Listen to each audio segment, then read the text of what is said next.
The advice and opinions expressed by the host of Autism Live and her guests are meant solely as suggestion and should not be in any way construed as child-specific advice. The Center for Autism and Related Disorders advises working with a board-certified behavior analyst who has experience with autism before starting any intensive behavioral intervention. Any choices you make in determining your child's treatment are completely at your own discretion.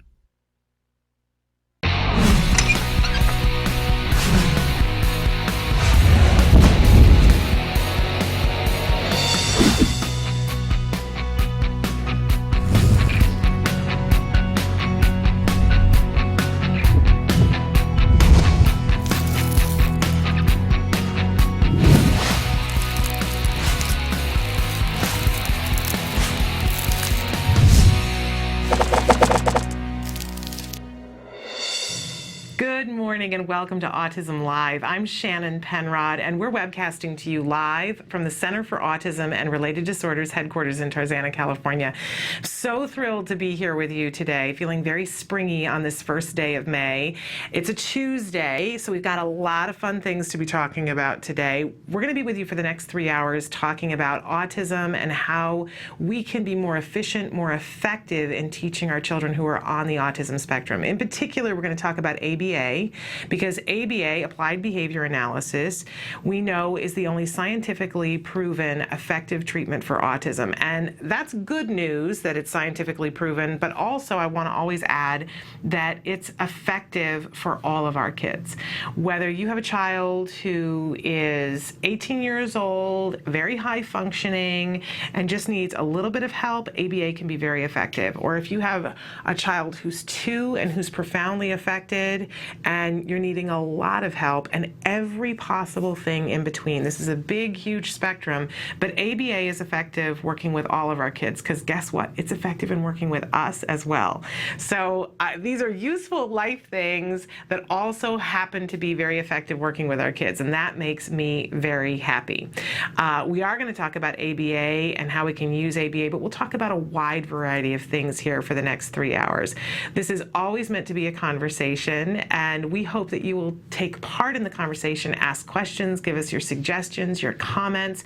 I know that you have something to add to this conversation because I always like to remind you I am not an autism expert. I am not an expert in ABA or behavior or any of those wonderful things. Some days I wish I was, but my reality is that I am a mom. And I'm a former teacher, but I'm the mom of a little boy. He's not little anymore. I can't believe I said that. He's about to be 9 very soon. And we're getting closer and closer to it. And he was diagnosed with autism at 2.5. And do you see that I can smile about that? I used to think that there was never going to be a day that I could smile about that, but I can now because he was diagnosed at 2.5. We were able to start intensive ABA therapy by the time he had just had his 3rd birthday. It was like 2 weeks later that we started. And he's in completely included 3rd grade, about to go to 4th grade. He's doing brilliantly. He is completely at grade level, except for where he's well above grade level, right? So thrilled and happy to be able to say that to you because for such a long period of time, our mantra was to get him caught up and to never let him fall behind again. And I had people who told me on a daily basis that that just wasn't going to be possible. Man, am I glad I didn't listen to them. And I hope that when you're looking at your child and people are saying things to you, you're going to see people talking on this show about how their, pediatrician said to put the child away, to say goodbye to the child, to give up hope, all those horrible things that we hear as autism parents, and that hopefully, we tuck them away because we can't get rid of them completely, but that we don't listen to them, that we listen to our hearts. And in our hearts, I know that we all know that there's progress to be had, and that's what I like to talk about here. So again, I'm not an expert, but I have access to the experts, which is a wonderful, happy place for me to be in. If you write in a question, I've got a whole host of people to filter it through to ask for their suggestions and comments. We're going to have a wonderful expert here in the studio with us later on today. Very happy about that. So feel free to ask the questions, and I'll hunt them down for you. That's what I live for. People did that for me in a less formal way than what we're doing it. And one person in particular, when I said to her, how am I ever going to pay you back for the information that you gave me that allowed me to get my child back. And she said, you're just going to pay it forward. So here I sit, paying it forward. So bring it on. Well, I'll look it up for you. How's that for a deal?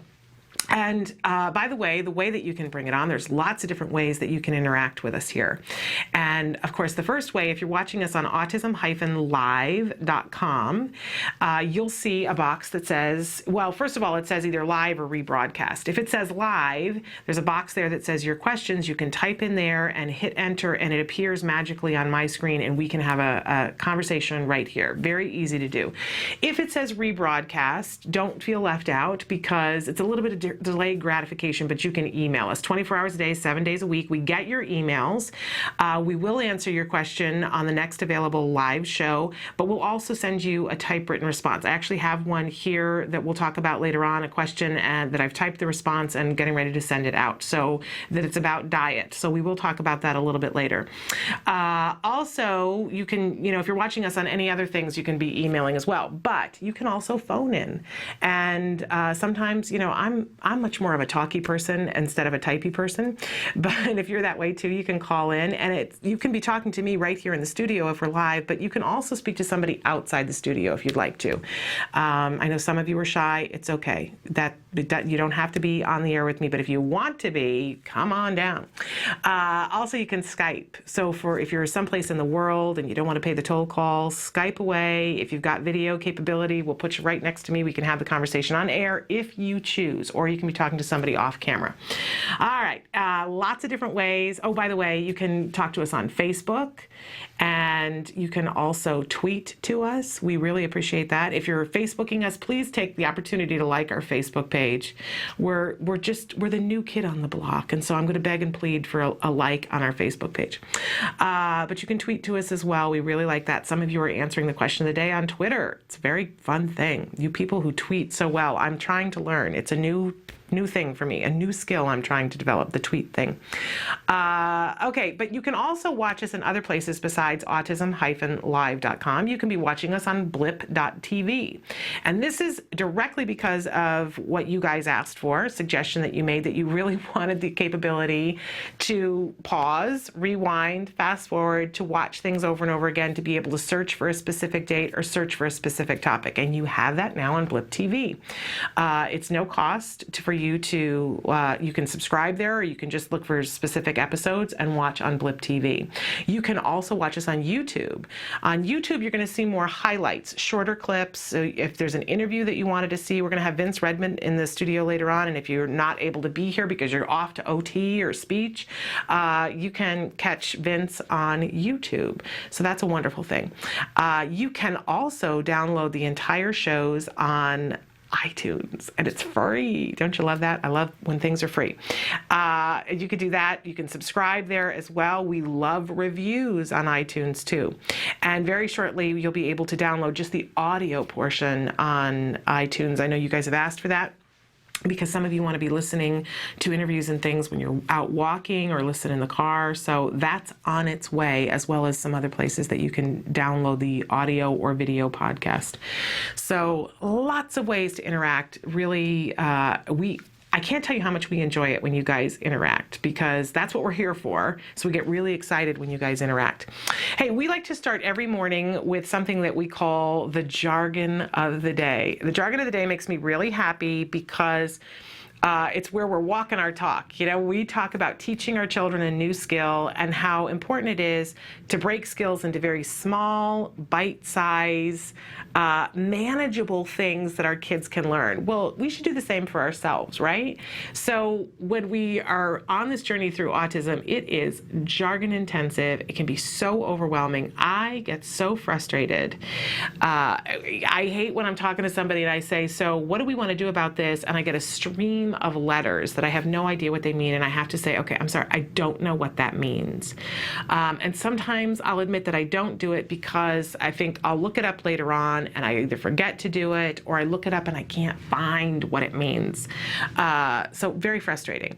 But if we take it a little bit at a time, and we do, every morning we give you one word, one phrase, one anagram, and demystify it for you, give you an actual definition, give you a working definition, and you'll see that we cycle cycle back through some of the bigger words that are more important because we want to give you opportunities to get them. Eventually, some of the words start to make sense, and you'll even at some point, I call it turning to the dark side, when you start using the jargon terms yourself in conversations with people that there's no possible way that they would know. Last week, my son had his IEP, and I was talking about to people who don't have kids on the spectrum and don't have special needs kids, and I was saying, oh, well, getting ready for the IEP, getting ready for the IEP, and finally someone said, I am sorry, I have no idea what you're saying. Are you saying the IEP? What is that? And I said, oh, look at me, using these terms as if everybody knows what they mean, right? But we need to make friends with these terms, right? It's going to be what's beneficial to our kids. It's going to help us to be more effective, more efficient. And I don't know about you, but I want to be a strong person on my child's team always. Okay, so today's term, something we really need to make friends with, is FAPE, F-A-P-E. When you go to an IEP, I know it's like stepping into alphabet land, isn't it? What a school needs to offer you, if you have a child with any kind of special need, whether they have an actual autism diagnosis or they have PDD-NOS, or your child just has, speech delay, social communication disorder, all the different things they could possibly call it, right? Your child is entitled always in the United States, federally mandated FAPE. And FAPE stands for Free Appropriate Public Education. And it's a term frequently referred to in the IEP because they're going to have the IEP meeting, and then at some point they're going to say, well, our offer of FAPE is this. And they're going to outline for you, you'll get this many hours of speech, you're going to get this many hours of OT, you're going to get an instructional aid, the placement for your child will be in a special day class or fully included or whatever it is. And they hand you this document and they say, this is our offer of FAPE. This is all incredibly legal. It's also incredibly negotiable, right? Because the whole point is that free is pretty important, right? Your child is entitled to an education. So even if your child has a disability, there are some people in the world who think that you should take your child off to a private school and have to pay for education because it's not their problem, right? Well, they can think that, but that's not what the law says. The law here in the United States says that every child is entitled to a free, appropriate public education. So your school, wherever you are in the United States, has to offer you something that is appropriate and free. They can't charge you for it. It's their way of saying, can't discriminate. Here's a child who has no disability and we're giving them a free education, and here is your child with special needs. They're entitled to the same thing, and it has to be appropriate for them. Appropriate is the most important word in the sentence. Appropriate is the word that you want to emblazon on your forehead so that every time you look in the mirror, you hear appropriate, appropriate, appropriate. Because it is not legally mandated that the school offer you what is best for your child. I know. Let's all take a sigh and go, ugh, right? Because here you get this bundle of joy who's so sweet and so wonderful, and you want what's best for that child. How could you want anything else, right? That's fabulous. And we know that at home, we're always talking about what's best for the child, right? But when you step outside of your home, and especially when you're on a school campus and talking to anybody, you're not using that word. Because courts will shut you down. It is not their job to give you what is best. However, it is their legal responsibility to give you what is appropriate. I'm forgetting to go on to our working definition for FAPE is what your child is legally entitled to in the United States.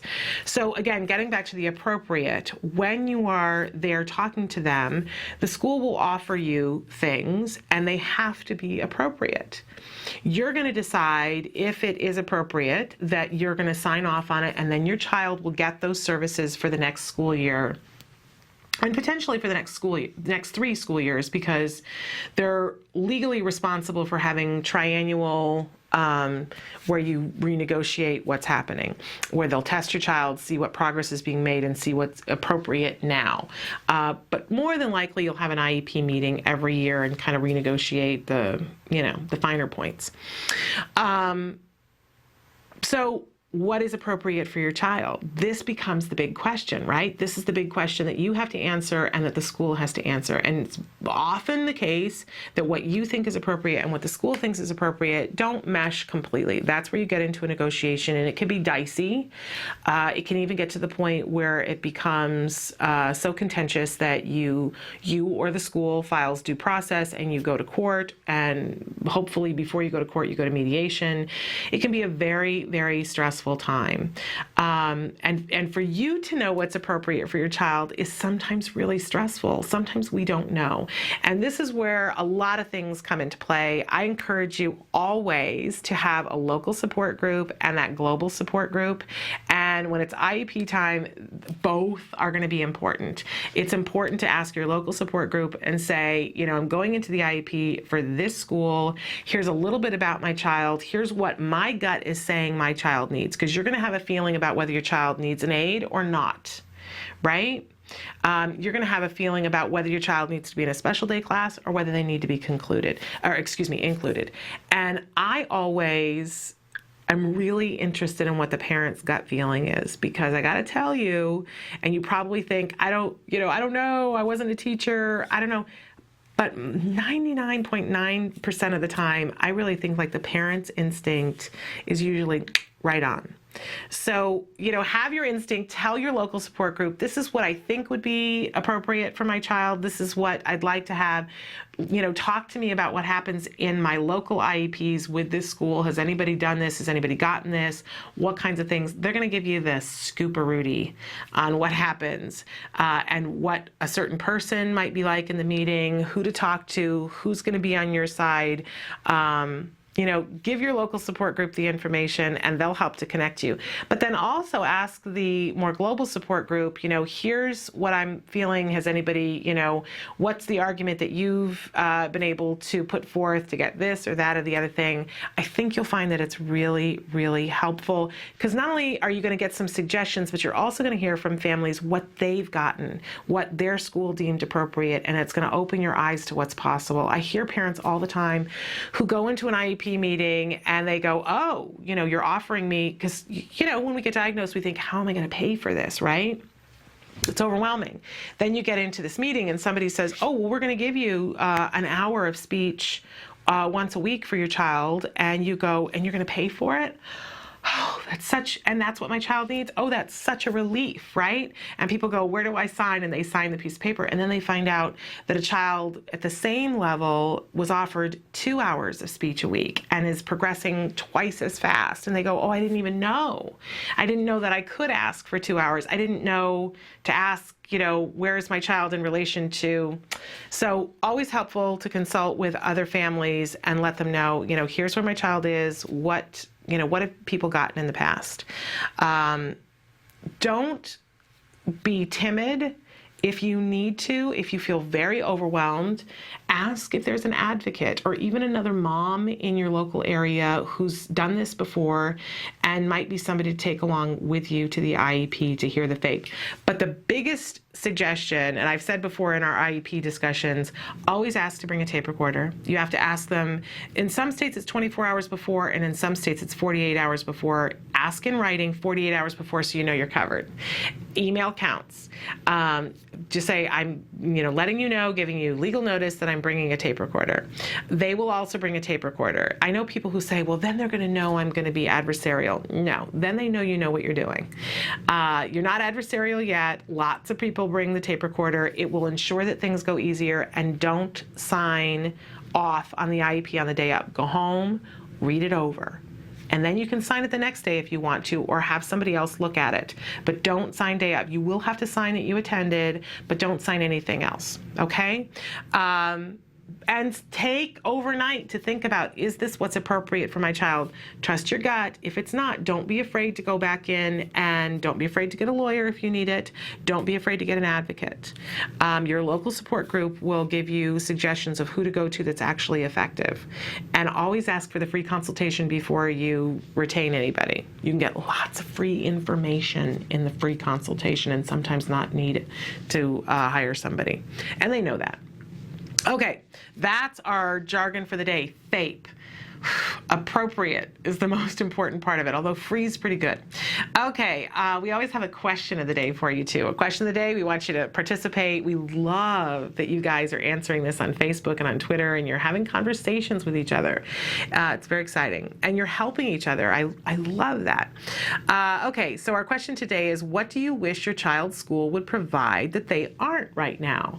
And this can be, absolutely anything. If you wish that they had a musical theater program. So you guys were writing in yesterday. The question of the day yesterday was, what's your child's favorite part of the day? And I was amazed at some of the things that you guys were saying. Oh, well, my child loves the ice skating portion of the day. And I'm going, where is that school? We don't have that at my son's school. And I think my son's school is doing really well. So I'm really interested to know if you had a wish list of what, and I know the economy, it really is a wish list, but that's okay. It's good to wish, right? So what do you wish that your school would provide that they aren't right now? Whether it's appropriate or not, we can wish, right? So write those into us on Facebook. You can email us, you can call us, you can tweet it, whatever way you'd like to, but I can't wait to hear. We'll talk about those in the 10 o'clock hour. We also always have a topic of the day. And our topic all this week, in fact, is autism in the school. And if you guys were watching last week, every once in a while I'll get, on a tear about something.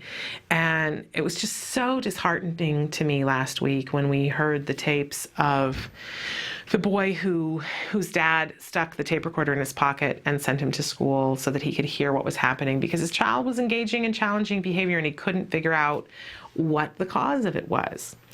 And, that's any parent's nightmare. And of course, an inconceivable nightmare to listen to the tape recorder and hear what's happening. And we by no means, I don't think any of us think that he's the only child in any school ever that is having that happening, right? And it just sent a shiver down my spine as a parent and as a former teacher because there are a lot of wonderful teachers out there who are doing a really incredible job, who are pouring their hearts and souls into being able to help our kids. Unfortunately, all of our kids don't meet up with those teachers. And even when they do meet up with those teachers, some of those teachers are desperate for information. And we, as parents, can be helpful to our kids in so many different ways. We can be helpful if we get that good teacher in helping them to get all the tools that they need to set our kids up for success. And if they don't have the good teacher, finding it out like this parent did and advocating for our kids and for other people's kids, because by that parent doing that and putting the tape recorder in the pocket, he not only helped his child, but he helped every child that was in that classroom and every child who was ever going to come into that classroom. What a terrible, terrible thing for him to have to resort to be able to help our kids. But I really applaud him for following his gut and saying something is not right. So we're going to talk, and I said to Nancy Alspaugh-Jackson last week, Nancy who will be with us here tomorrow. Nancy's the executive director of ACT Today, Autism Care and Treatment Today, and they give away so much money to help families. And she's an incredible, inspirational woman. And she was the one who came in. I was doing the show, so I hadn't seen the news break. And she was the one who came in and said, Shannon, you got to listen to this. This is just horrifying. And I was listening to it. And after a point, I said, we got to stop, because that's when I get overwhelmed and say, we got to do something. I can't just sit here and listen to this. We have to do something. So all this week, we're talking about what we can do as parents so that we can set our kids up for success, how we can help teachers and how we can help our kids to make the school a place where great things are happening. And I know that it can happen. It's happening for my child. And so many of you wrote in yesterday and said that great things are happening for your kids and that some of them are just loving every moment of school. That wasn't everyone, and it's not going to be everyone. But we want to work towards getting it to be more and more kids that are loving school and having a wonderful, safe, happy, educational, uplifting experience, right? It's what it needs to be.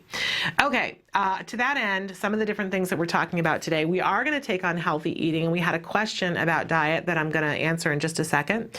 We're also going to talk about myth of the day, and our special guest today is Vince Redmond. And Vince has been on the show before. He's so much fun. He has been working in the field of autism now, I think, he might be in his second, well, he's definitely in his second decade. But I think maybe 15, 16 years, we'll ask him when he's here. But he is also a licensed marriage and family therapist, which gives him another interesting perspective that's really great for us to be able to talk to him. And the topic that I gave him today was specifically about everything that you go through when you get the diagnosis, for the family, for the child, getting started, all the emotions. So we're going to be talking with him specifically about that. However, if you have questions that you would like Vince to answer, even if they're off the topic, feel free to write them in. And if you're not going to be with us during the 11 o'clock hour when he is going to be here, you can write them in now so that I will have them. And if you have to go someplace else, he'll answer them, and you can always watch them on Blip later on. Sound good? It's going to be a full day, lots of things to talk about, so stick with us. We're going to take a break and be back in just a minute talking about healthy eating. Mostly the behavior started at night, but it was invading the day, where he would just speak one syllable and babble and pace around. When she was a year old, she lost speech. She did never seem to request me for anything, even for food.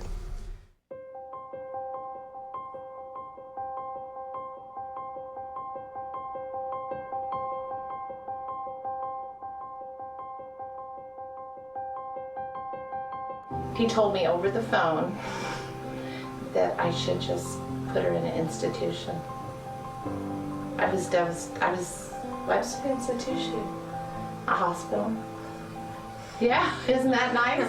He told me that it was possible or likely that Ruffin would never be employed, that he would never work productively, that he would not know that I loved him, nor would he love me, nor would he be likely to marry.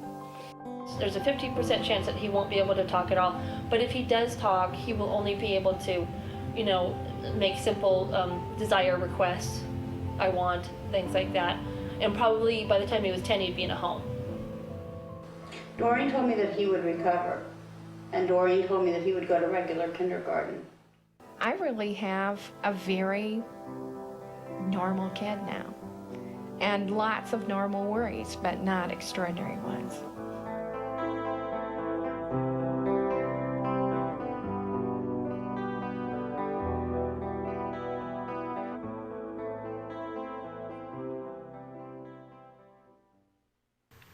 Welcome back to Autism Live. I'm Shannon Penrod, and we're webcasting to you live from the Center for Autism and Related Disorders headquarters in Tarzana, California. And I'm always saying to you guys, interactive, we love your questions. We had a question, and I'm about to send off my written response to it. But somebody had written in over the weekend, said, I just started watching your show and I'm addicted. Thank you so much. The question was, I have a question about diets for autistic children. Is the gluten casein-free diet safe for a growing child? We had started the diet. Our doctor recommended us to a nutritionist. The nutritionist had never heard about any scientific research to prove its benefits. She told us to take him off immediately because it was an extremely dangerous diet for a growing child and that it should be closely monitored. Okay, so let's try to dissect this in a really scientific, dispassionate way. Then I'm going to give you some common sense, and then I'm going to tell you my opinion as a parent that's just my opinion, okay? So I want to start with the fact that the first question was, is the gluten casein-free diet safe for a growing child? And to my knowledge, and I checked around a bit last night, there is no study that shows that it is unsafe. But I think anytime we're talking about diet is such a wide thing, and I'm 100% sure that there are a whole bunch of things that if you went on a gluten-free, casein-free diet and weren't paying attention to nutrition, it could be really bad, right? But that could be the case with any diet. I think that if you went to a nutritionist with a lot of what kids eat in a regular diet that includes gluten and casein, that most nutritionists would say this is not a healthy diet. So I think you got to look at what are the specifics of we're talking about removing two things from a diet, and they're two pretty big things in an American child's diet, but what are you talking about putting back in, I think is the bigger question. And so I love that the doctor recommended that you go to a nutritionist, and I hear the nutritionist's concern, saying that that this is an extremely dangerous diet, and that she's never heard of any, he or she has never heard of any scientific research to prove its benefits. Well, that's true. That there is not a study that I am aware of that is done by a reputable group of people, and if you've heard of something in the last month and want to share it with me, but I am not aware of, and nor the people that I have talked to, nobody is aware of a study from a reputable group of people that has proven that the gluten-free, casein-free diet has a benefit for our kids on the autism spectrum. I need for you to know that and to hear that. The science does not support it yet, right? There could be lots of different reasons, and there are a lot of people expressing a lot of interest in this for the reason that a lot of parents, like myself, report that they saw huge benefits from doing the gluten-free, casein-free diet. However, they have not been able to prove that scientifically, and I need for you to know and understand that. Okay, but let's talk about common sense in terms of whether it's safe or is it not safe. The truth of the matter is that there are people who are allergic, such as myself, to wheat, and there are people who are allergic to milk and milk products and casein products. And those people are able to eat and sustain themselves on a diet, but they have to be mindful of what they are eating. So for the nutritionist to say that it should be closely monitored, I agree with that. I absolutely agree with that. And I think that almost any doctor or any reputable person would say if you're going to, if you've got a child with special needs, whatever the diet is, it should be closely monitored. I think that's common sense, right? And that if you're going to take things out of the diet, you need to make sure that whatever nutritional benefit that what you're taking out is put in a different way, because there are lots of people who can't eat wheat and yet they survive. And there are lots of people who can't eat milk and they survive. And there are plenty of people who can't eat either and they survive quite well. But I think they're mindful of what they put back in. My son is on the gluten-free, casein-free diet and has been since he was 2.5. In the weeks after he was diagnosed, we put him on the gluten-free, casein-free diet. It made sense to me because I'm allergic to wheat. And so I thought, well, this is something I know how to do. I was waiting for everything else to happen, and so I made the decision, we're going to try this. So we first removed wheat, and then we removed milk. And that was before we had the opportunity to get any testing done. You can go and have your child tested to see whether your child has a wheat or a milk allergy, to see if there's those kinds of benefits. I was not able to do that with my son before we took him off the diet, but I saw tremendous results. So that's coming from me as a parent. In my individual child, I saw tremendous, tremendous results that made it very worthwhile. And I will tell you that, and then, as I said, we took out the milk and we saw more results. And what was interesting was that we had an infraction happen that was not of our own making, that I had taken him to the gym and put him, and he had a tag on that said don't feed, and allergies and everything, and put him in the daycare at the gym. And my child was doing really well, and they came and got me and said, he's putting on a performance behavior, you got to take him, we can't deal with him, And I was appalled because he had been doing really well. I took my child home and I said, what happened? Because I was already reading up about ABA at that point. I said, what happened? And they said, oh, we don't know. He just, completely behavior meltdown. And I was really bummed, took him home, and the entire weekend, my child, all the progress that we had made was lost. And I was hysterical, and I was saying, we thought that all this progress, because we hadn't done anything else really at this point, and I was thinking that it was all attributable to the diet. And I said, well, but clearly we've been very careful about the diet, so it's not. And I got all bummed about that, thinking, so we're just back in this cycle, and I don't know what's going to happen. Took him back to the gym on the Monday, and again, and I should have known better because he was behaving like a wild animal, quite honestly. They kicked him out of the gym again, and I went out and they were saying, and he can't come back ever. Because his behavior was that bad. And I remember going out to the parking lot and I was crying. I was like, I'm never going to be able to go anywhere in my life, and nothing is going to work, and that despondency that you get. And one of the young guys who worked in the daycare came out to the car and said, I could lose my job for telling you this, but I know one of the questions you asked on Friday was if he had been fed anything by accident. And he said, and I stood there and watched the woman lie to you because somebody by accident fed your child pretzels. And I hugged this young man and said, thank you so much, because I might have lost my mind otherwise. And I might have given him weed again, and thank you so very, very much for telling me. And needless to say, we didn't go back to that gym anymore. And we continued on with the diet. And over the years, there have been occasional infractions of things that were outside of our control, and I see a difference. I absolutely see a difference. So, but I can also tell you, as a parent who has had lots of access to other parents, that I see with the gluten-free, casein-free diet that there are for me, again, this is my opinion, there are 3 very distinct categories. Parents like me who see a big difference and get really excited because our individual child, we see something wonderful happen. And again, that's not scientifically proven. That is just from me as a parent that I see that with my child. Then there are parents who will see a mild difference in health, and they'll stay on the diet for a period of time, whether it's 6 months or a year, and they see that there's just a mild difference that's beneficial, but that they don't need to stay on the diet for a long time. And then there's the third category of parents who very clearly see no improvement either way. And for those people, they'll stay on the diet for 6 months, maybe just to try it out. They don't see a big bang effect, and they, go off the diet and they don't see a big effect. I don't know what the through line is, and furthermore, science doesn't know why some parents are reporting we see a big result, but they're not seeing it in terms of science. It hasn't been figured out yet. But I know that I saw that difference with my son. As to whether it is healthy, I think it depends on what you're feeding the child. My son is the tallest child in his class. So for the growing thing, it certainly didn't affect him.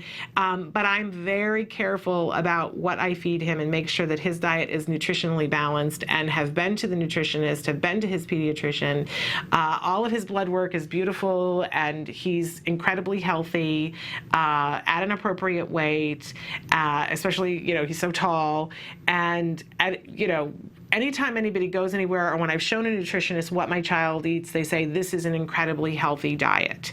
But I am very careful. My son eats more vegetables than any other person that I know. And he loves his vegetables. But I think you need to know what it is you're doing and how you're going to carry out the diet. I want to recommend that TACA, TACAnow.org is a wonderful resource if you're starting to do any kind of dietary intervention. And they have groups, they have lists of things that you can do to help you to get started if you're going to choose to do a diet, and that's entirely your choice. But for this individual person, what I would recommend, if you're still interested after everything I've said and that it is not scientifically proven, if you're still interested in trying it, my suggestion to you would be to come up with a plan of a week's worth of meals on a GFCF diet, and being very mindful of nutrition, and then take that to the nutritionist and say, is this a healthy diet? I think you'll get a different response, because all you're talking about doing is taking 2 things out of the diet. And if you're talking about putting a bunch of other things into the diet, it would be, I think, beneficial to say, here is what I'm talking about feeding my child. Is this going to be safe? I think you'll feel better. I think the nutritionist will feel better. And I do think that you need to closely monitor. But I think we all need to closely monitor what our children eat, because we know that them being healthy, boy, it's job number one for us, isn't it? Isn't it the thing that we care the absolute most about? It's easy to say, well, I want my child to be as high functioning as they can be, or I want my child to speak, right? But doesn't that all take a back seat to the child being healthy? And the fact of the matter is that once the child is healthy, the child's going to be capable of learning much more and much more efficiently. So having a child, we talk all the time on the show about being as organic as you can be. We've talked before about the clean 15 and the dirty dozen, about making sure that our kids have well-balanced meals, that they're eating lots of different colors, eat the rainbow, that they're having healthy protein, well-balanced diet, all really, really important. Do I personally think that you can do that on a gluten-free, casein-free diet? Of course I do, because that's what we do on a daily basis. But I also extended, and I would extend this to all of you, to the person who asked this question, if you're confused about how to come up with a week's worth of meals, please feel free to write in. And I'm a foodie and I love to talk about food. Be happy to help you out with that. But that TACA site, also a wonderful place to go, resources. By the way, more and more restaurants, if you go to them and say, do you have a gluten-free menu? They have one and they'll give it to you, and you can order things that are gluten-free. It's a wonderful time. And as you go to the grocery store, there's more and more gluten-free things. Now, you could live on all the gluten-free baked stuff, right? And just eat that. That would not be a healthy diet. You got to make sure that you're putting vegetables in and that it continues to be balanced, good nutrition. So that would be my next step for you. Come up with a plan, go back to the nutritionist and say, what about this? And, especially if you're taking out milk, you want to make sure that it's calcium-rich diet, which you can get from vegetables. Broccoli, very rich in calcium. Okay. Please write in with more questions if that is unclear to you. But a great, great question. We really appreciate your question. All right, let's take a break. And when we come back, we're going to talk about a motor tip skill. So stick with us.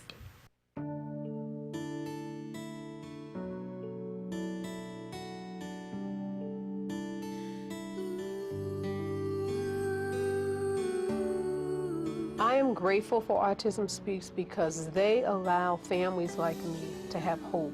They're working towards having these children live better lives. There's a space for you. Yeah, there's a world for you, and there's a community that is behind you. And one that has really been able to be the singular voice for people who are involved with and who care about autism. I do have autism, but I don't let that become a disability for me. Autism Speaks is going to continue to help those who need it, and just look at all the stuff they've done so far and you will be impressed. 3, 2, 1.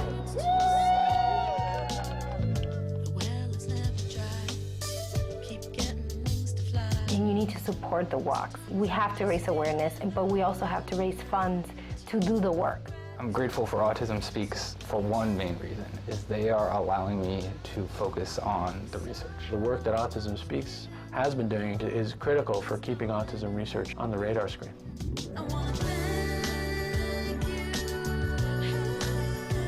We proclaimed 2 April as the World Autism Awareness Day. I'm very proud of the UN and thankful Autism Speaks.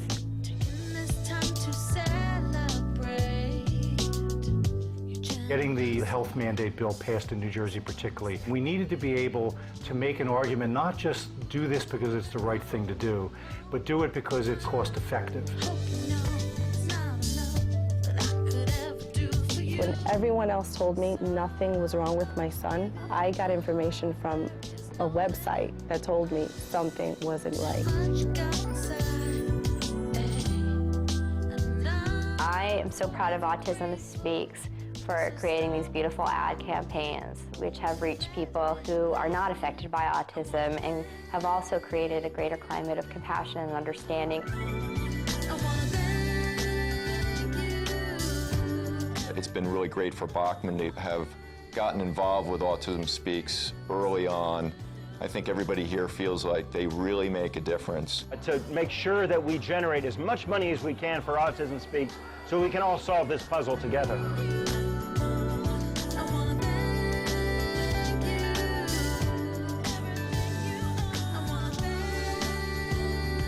There's no way we could have come this far without our families, without our supporters to date, but there's so much farther we have to go. And everybody's invited to join this cause. We need all the help we can get to make the difference we know we can make.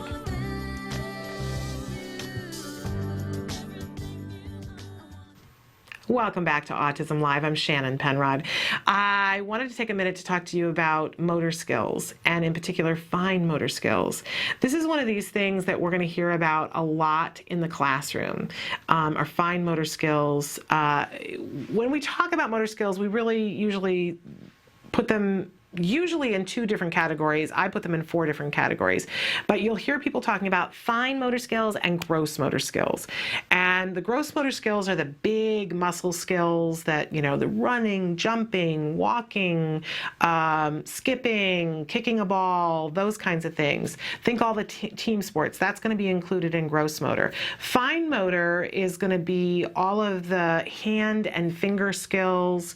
And usually when you're going to your IEP, the way it breaks down, not completely, but generally, that the gross motor skills are going to be considered under APE, which is adaptive physical education. So if your child is behind in gross motor skills, a couple of them will be worked on, fine motor skills will be worked on with the OT, the occupational therapist, but most of them, the big gross motor is going to be with the APE instructor, adaptive physical education. I know it's alphabet land. But the fine motor skills are going to be things that are usually addressed by the OT. So if your child is behind in the finger and the hand skills, you're probably going to get some occupational therapy hours in your offer of FAPE, which is our jargon of the day today, FAPE, Free Appropriate Public Education. And also, usually they will lump in with the OT sensory issues, so that if your child is having a difficulty, is sensitive to noise or light, or requires some sort of physical contact, whatever it is, that will be lumped in with the OT as well. But we can always, since our topic today is autism in the classroom and how do we set our kids up for success, we want to be working on fine motor and finger motor skills as early as we can. And we want to make those kinds of things really reinforcing. And here's why. So much of what you want to achieve with your child, and it doesn't matter where your child's functionality is, when we have, one of the first things that parents hope for is toilet training. Well, fine motor is going to be, and finger skills and hand skills are going to be really important to toileting, because being able to pull their pants up and down, hand skills, being able to unbutton and unfasten and refasten and rebutton or unzip or zip up, all finger skills, right? And it is a big part of it. Even, not to get too graphic here, the wiping thing is a hand skill, right? So we want to have those skills and those muscles strong enough to be able to do the lessons that we're going to teach. But then consider even further along the line that for a child to be able to color, we want to get that, the beginnings of a tripod grasp to be able to color. And we want to develop that so that when they move into writing, that we firmly have the tripod grasp. So a really important area that we want to target for ourselves as parents to set that child up for success. You'll see that when you get offered FAPE, there's only a certain amount of time that they can devote to OT. And also, one of the big issues is that when your child has OT, they're going to do some opportunities to push in where the OT comes into the classroom to work with your child while they're with the rest of the kids in the class and they're working on something together. But they're also going to ask for a pull out. And that is when the OT comes to the door, requests your child leaves the classroom and goes someplace to work on those kinds of skills while the rest of the class continues to get instruction. Okay, as a parent and as a former teacher, that gives me hives. It literally makes me break out into hives, because if our kids are behind, we want them to miss as little of the classroom time as possible. And you can make the argument, well, they're not constantly getting instruction, but if they're not getting instruction, it's key social time. So for me, having a pull out, right? And as a teacher, there's nothing worse than you're about to teach something and the person that you need to teach it to, probably the most, somebody comes and takes them out to go work on something else. Now, these skills are so important, right? We need for the child to have these finger skills in order to be able to progress with the curriculum, but it's that constant battle of, is the child in the classroom? What's more important? How much time are we taking them out, right? So I think that it falls to us as parents to be working on these things at home so that we can minimize the pull-out time. Recipe for success, right? Setting them up for success. So and to make those things reinforcing too, by the way, key thing for us to do at home. We have to make the being able to, and especially if a child cannot do this, cannot do the tripod grasp, it's frustrating to them to hold a crayon or to hold a pencil or hold a pen. Something that we can do for our kids to help them and to make it reinforcing. If kids already like to color, if coloring is already reinforcing to them, what we can do is take our crayons and make them really small. You can, cut them with a knife. But if you have a very small crayon, too often what we see is if a crayon is big and bulky, those big crayons that they give for little toddlers, well, that's fabulous, except that the kids will hold them like this and they'll color like this. This is not what, we may need to start there, but what we want is a child who's doing the tripod grasp. If you give them one of the regular size crayons and it's really small, it makes it really difficult to do anything but do the tripod grasp, and it really encourages them to do that. So that's something that you can do immediately. I know we all have visions of that lovely box of Crayola, the 64 crayons, and we give that to the child, and they're going to have these wonderful, perfect crayons that have the perfect point on them. That's great. Have the box of 64 Crayolas, but go buy the really cheap box of crayons and cut them up, right? And that's what's going to help your child to get that tripod grasp.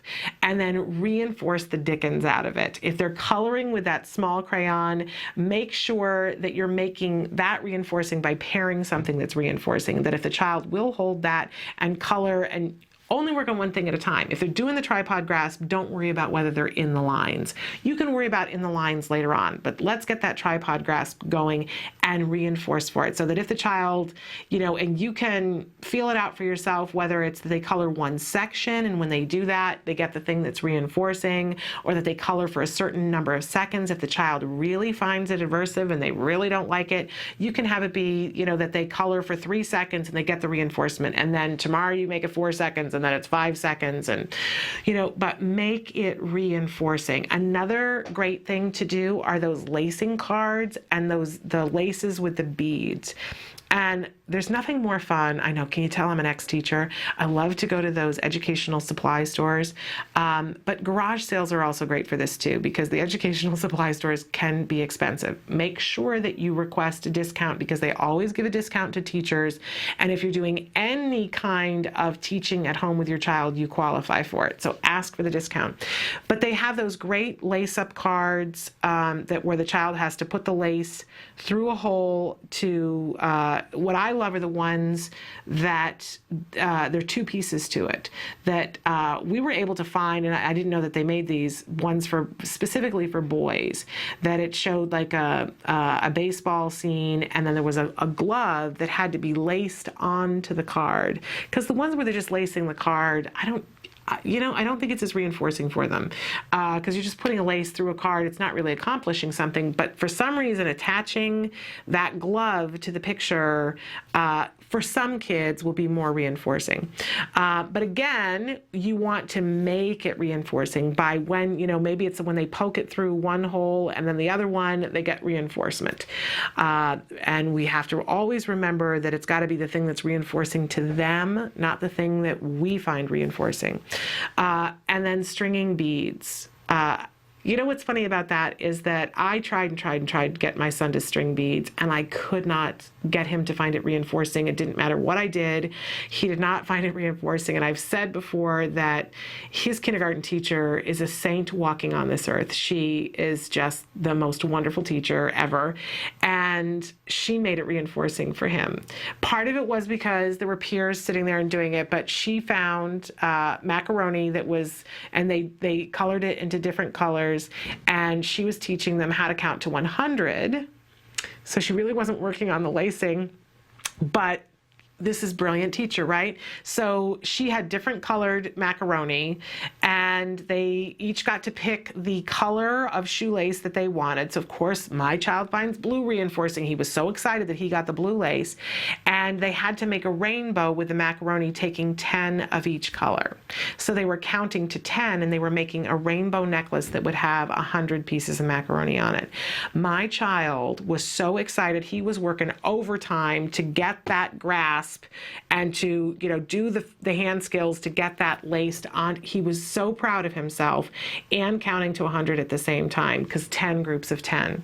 So, whatever it takes for it to be reinforcing to your child, but it reminded me that there is always a way that we can make it reinforcing. Whatever it is, getting that finger grasp, getting the pincer grasp, because it's going to help our kids in everything that they do.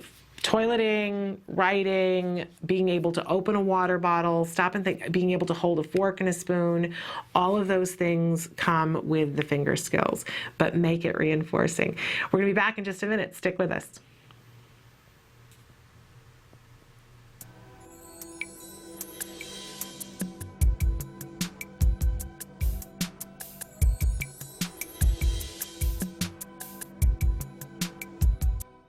Hi, we're here today with Cecilia Knight, who is the Director of Training for the Center for Autism and Related Disorders. And today I'm thrilled to have her here because we're going to talk about manding.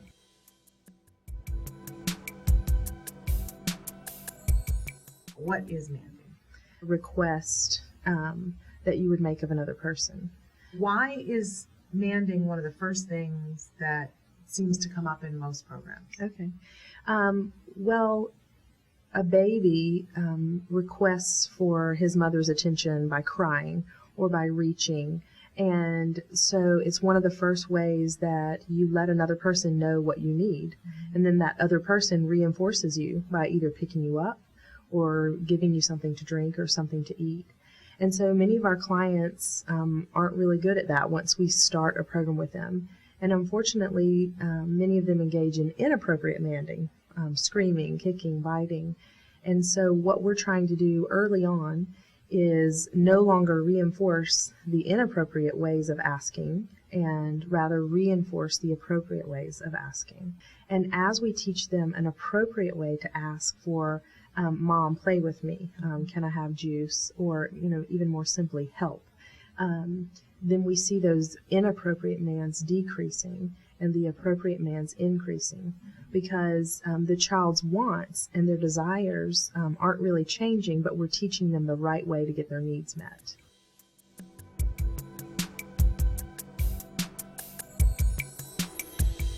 So manding doesn't have to actually be spoken. It can be nonverbal as well. And that's exactly right. They could exchange an icon. And if I bring you an icon with a cup on it and hand it to you, and you bring me a juice cup, then we've made an exchange. And so there is what Skinner would call verbal behavior. You have reinforced my request for a cup or for juice. So when we say verbal behavior, we're not talking about vocal behavior necessarily. That's right. It's just that it's a conversation of some sort.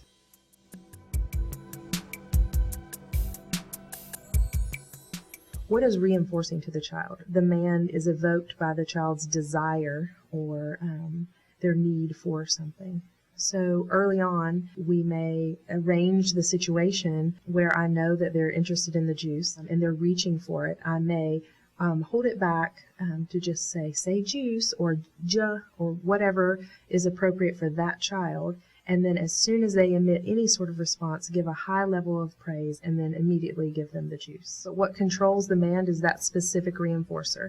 So of course, if the child asks for a juice cup and you bring something else, then they're not being reinforced with what they've asked to have. Okay. What do you want? Good job. You say wait for please. Wait for please. Good talking. Thank you, Dad. Thank you, Daddy.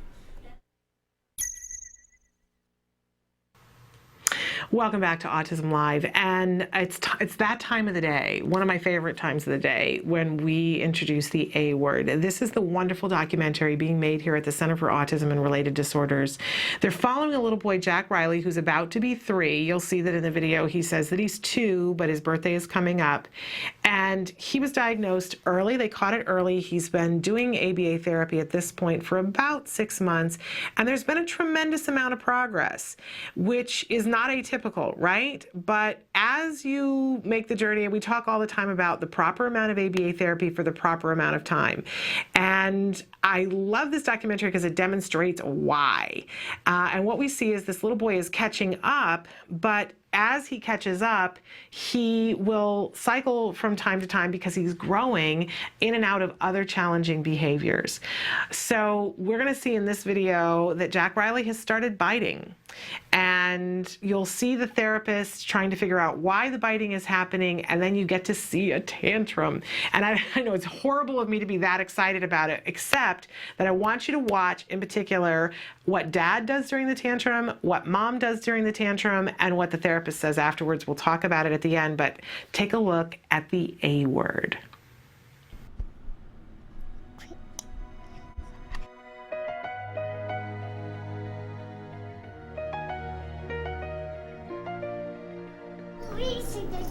Put your shirt on.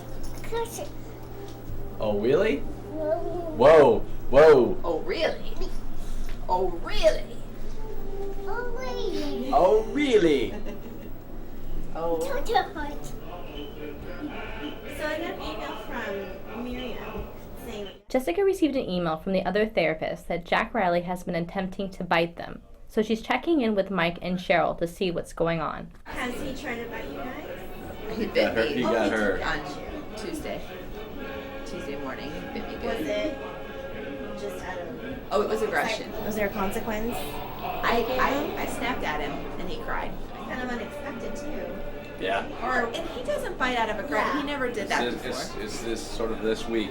New. Yeah, the girls have been telling me like just about every session he's. Yeah, Miriam tried to bite her hand because he didn't want to walk. Yeah. And so we took him out again yesterday. And it didn't start out well, but I think it ended up okay. Which his reward was if he would walk to the count of 20, he could jump with Mommy and Daddy. We would have him jump. And that seemed to be enough of a reward for him to try to keep going without going limp or trying to bite. 5 jumps and then take 20 steps. So would it be okay if we went for a walk about like 9:30? Sure. No. Okay, 9:45. I'm just kidding. Hey, what's your name? Jack Riley. And how old are you? 2. When's your birthday? Beach. Oh, cool. That's soon. Are you worried about the biting? A little bit. Because I know a lot of our kids do it to get a reaction or do it just, out of protest that they don't want to do something. I just don't want it to become an issue and become a behavior where he'll generalize it to everybody else, his family, therapists. So far, it doesn't sound like it's been happening a lot. I just wanted to do it today just to see what the antecedent is and why he's doing it. Is it because he wants an extra minute of play, or he doesn't want to, transition from outside inside yet? Just to see what's actually going on. No, stop. Stay with Mommy, though. Nope. Hold my hand. Stay with Mommy first. Hold my hand. Settle, dude. You want to go to count to 20? Should we count to 20? And then you get Little Mermaid, or do you want to play? Okay, count to 20. 1, 2, 3, 4, 5, 6, 7, 8, 9, 10, 11, 12, 13, 14, 15, 16, 17, 18, 19, 19, 20! Yay! Come here, we'll walk. Yay! Let's walk. Stand up. Oops. Okay, ready? 1, 2, 3. What do you want? No. Hello, Tantrum. Stand up. What do you want? Tell me. I want. Okay, then let's walk for 20 steps 20 and then steps, you and then can you can mermaid. have her. Okay, let's Ready? go. Usually I just let him go free because he's been in therapy all day. So that's part of he expects to be able to just run. I would suggest just to get his compliance under control first. You give him an instruction, he complies, you give him his little freedom. Because I know he wants to run around. Give him words to use, like, give me 1 more minute, or, I want more grass. Yeah. Jack. What's calling you? Come here. Come here.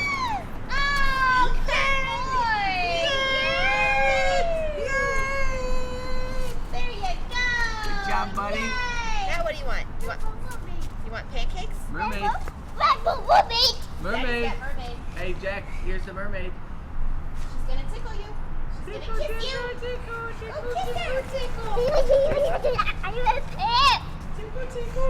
I don't want him to feel that every time he's out there, he has to have a fight with you guys. And quite frankly, I had no idea how to combat it the last couple of days. I thought, okay, I'll just pick him up and take him in because I had no idea what to do. And today he had a good time. I think he got out some energy. Well, if you guys can establish or be consistent about the rules outside, like, when I ask you to come here, you gotta come here. I mean, if he's just not behaving, if he's not doing anything we ask, is it okay to pick him up and say, okay, we're going in? I don't know what to do. I mean, I get so frustrated. I think, well, the only option I have is, we're going in, and he won't go in with me, so I pick him up. I can't do when he's 10, of course. Now it's like his main Weapon is just to lay weapon down. is to just lay down. My suggestion would be to ask him to come here, but just, give him hugs or say what's up, and then have him run again. So that when you finally do give him the instruction, he's not, too upset about it. Yeah. Because sometimes when you ask him to come here, he'll put up a fight because he knows that means I gotta go now. So if every now and then he comes here and just Gives you a hug, gives you a kiss. gets to be free, then it won't be such a bad association. Yes.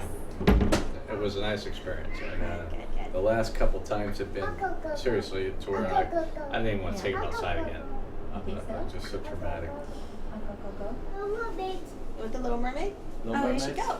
Oh, here you go. No mermaids. Here you go. No. Sit down. Oh my goodness. Oh, go show Suzanne Oh Little my Mermaid. goodness, yeah. Sit. Yeah, you are wearing a shirt. I'll be right back.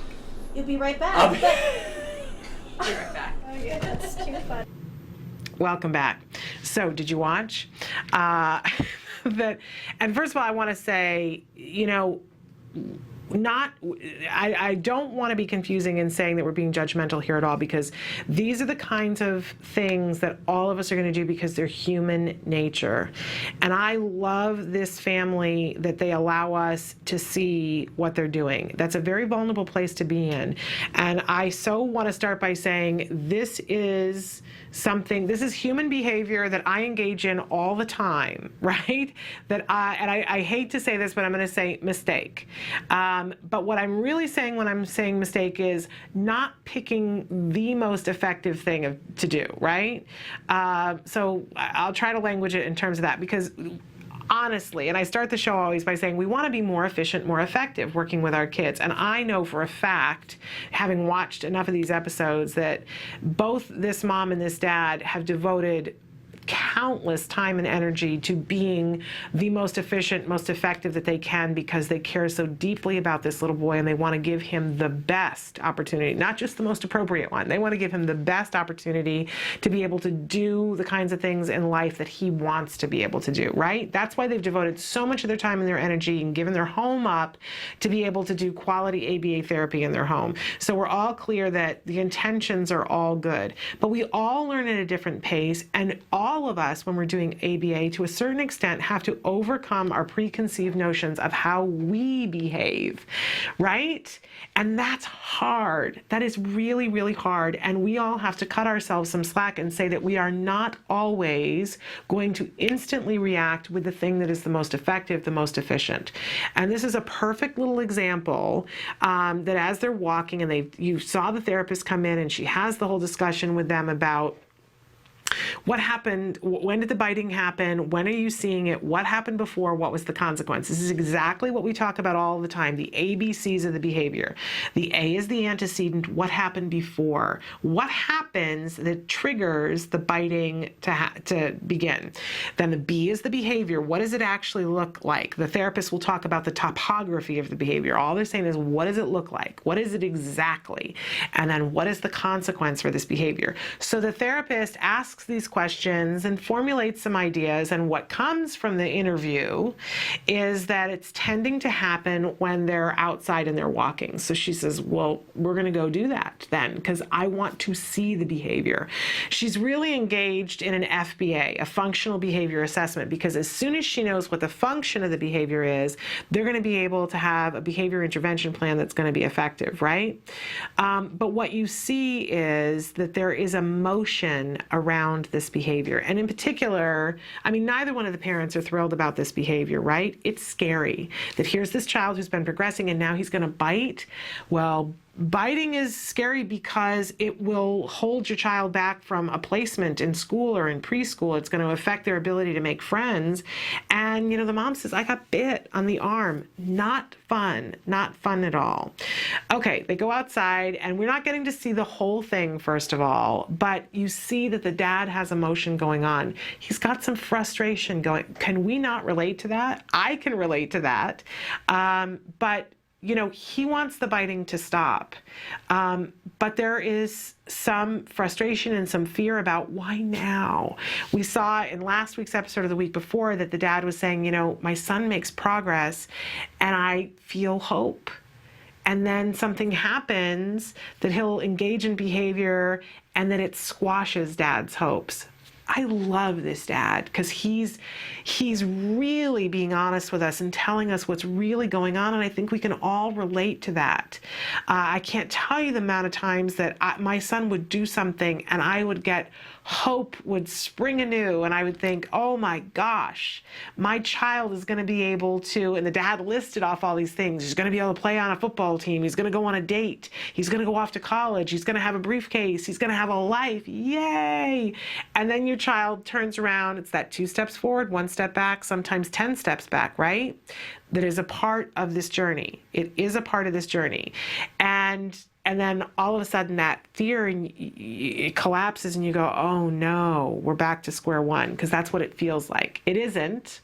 I like to do the pizza dough analogy. We push our kids out, and then like pizza dough, they shrink back in, and we don't give up on the pizza, right? We push it out again and it shrinks back again, but it doesn't shrink back to the original ball.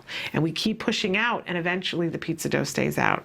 Our kids are like pizza dough. There you have it. But in any case, the fear that we have that they're going to go back to being the ball is real. It's absolutely real. This father's fear is real to him. And he's in the middle of this, and he doesn't know that eventually, Jack Riley will get to the point where he will never bite again unless he's being attacked and has to preserve his life in that way, the same circumstances that any of us will bite. But dad doesn't know that yet. So he's feeling, and we always talk about when your child starts a tantrum and we have emotions and how we have to have emotional divorce in that moment and deal with the behavior, deal with what it looks like, and effectively efficiently. And what a great example that here's mom and here's dad. Dad's behind. He's removed, and we can see that he's got frustration going on. He's, dealing with his baseball hat, and he's, this is exactly the behavior I was talking about. Why is this happening? He's got that going on. And mom has got fear going on too. Absolutely. And she does not want to be bit. And you can see that, she's very pregnant at this point with the second child. So I'm sure she's got a lot going on. But she's walking with Jack Riley. He's not being safe. She takes his hand. He expresses himself himself for a moment and says, that's not getting it done fast enough, and he goes to bite her. And in that moment, Dad goes, there it is, that frustration that we all feel, right? But it's not the most efficient response we can make. Mom, on the other hand, and she's in a different place on this day, right? And we could watch this videotape next week, same thing, and the roles could be reversed. But I appreciate them that they're showing us the two different things clearly. That Mom does not have the emotional reaction to it. She blocks the bite so that she does not get bit. And then she waits a second so that she's not rewarding the attempt to bite. But then she distracts him and says, do you want to take the 20 steps that they knew worked yesterday? She's thinking. And I'm sure her instincts were to nag or yell or say, no, don't bite me, right? Or go, there it is. Did you see it? There's the behavior. But she did the most efficient thing. She took the high road and said, do you want to? And what I want you to notice is that in that moment, the tantrum stopped, right? That tantrum could have gone on for an hour. And according to the dad, over the weekend, there were tantrums that went on and on and on and on, right? But it didn't because she distracted. And that takes a lot of faith, that takes a lot of patience, that takes a lot of strength in that moment to be able to think that through when you're about to be bit. That's really, really incredible that she was able to do that. So big kudos to the mom that she did work that out. And we can watch that and go, wow, that's different than how I would have done it, right? And look how well it worked.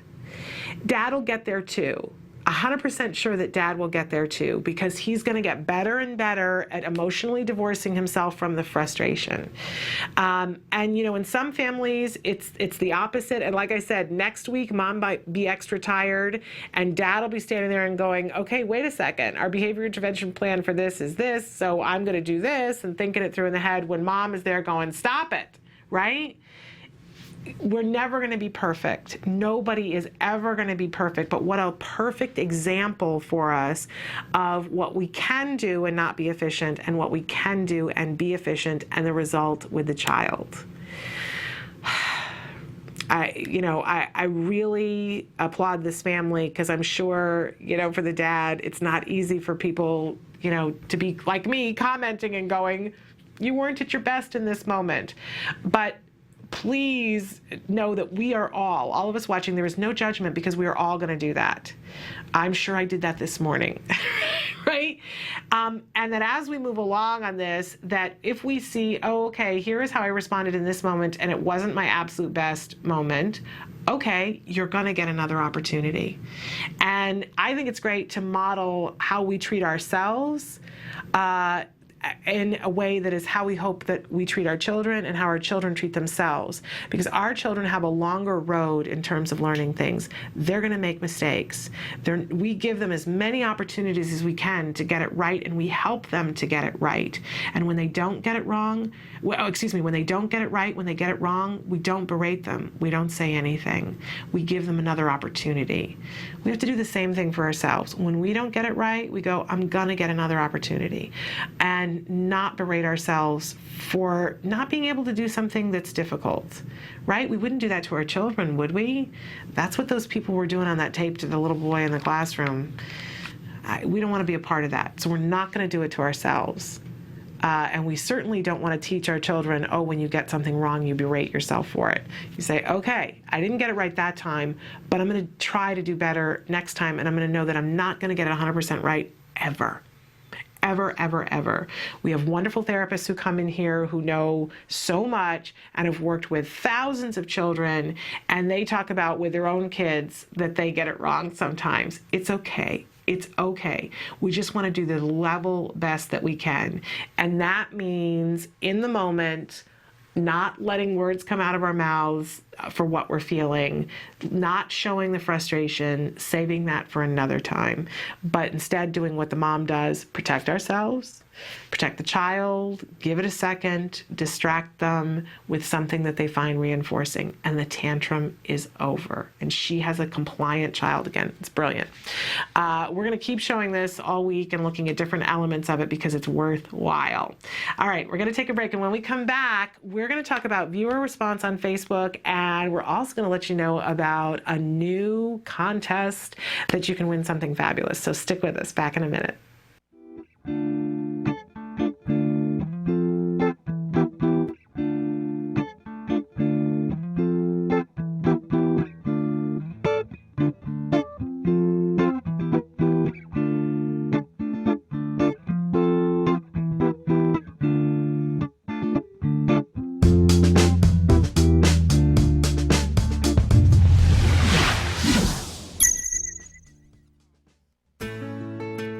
Skills is a revolutionary web-based program that incorporates comprehensive assessment, curriculum design, progress tracking, and treatment evaluation for children with autism all in one place.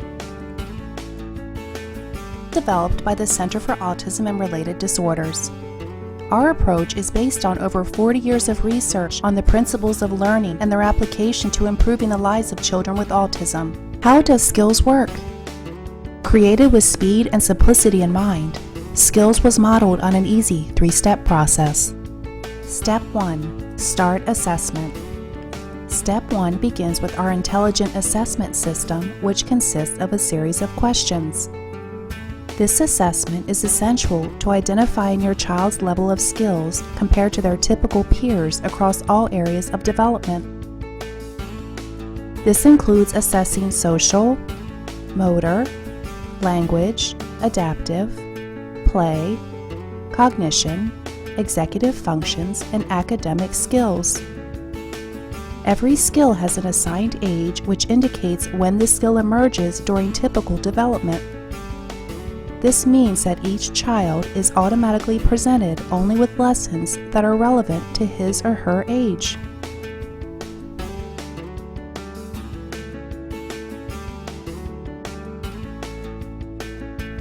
Step 2. Choosing activities. It's now easier than ever to build an individualized treatment plan. In Step 2, you are presented with an individualized pool of activities that are directly linked to your student's assessment results. Each activity represents a specific skill that has been indicated by the assessment as needing to be taught. Activities are categorized by curriculum and then by lesson. There are 3 main types of skills: building blocks, fundamental, and expansion skills. Fundamental skills are necessary for successful everyday functioning. Building blocks are prerequisites to a fundamental skill.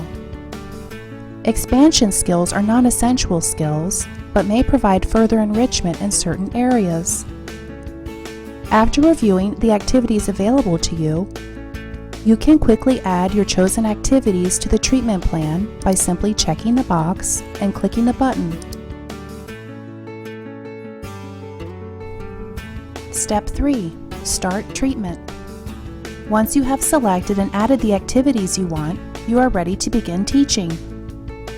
Skills provides you with all the tools necessary to design and manage an effective curriculum plan, such as printable activity guides that are customizable by the teacher, supplemental teaching aids including printable data sheets, teaching guides, visual aids, worksheets, and tracking forms, detailed IEP goals and benchmarks for each activity, brief and visually appealing video tutorials, a variety of treatment progress and clinical timeline charts, and lots more. And since Skills is completely web-based, everything you need is available 24 hours a day, 7 days a week, in one easy-to-access location. Skills users even benefit from unlimited access to a support community, where they can ask questions and share ideas with a skills expert. Skills is always with you.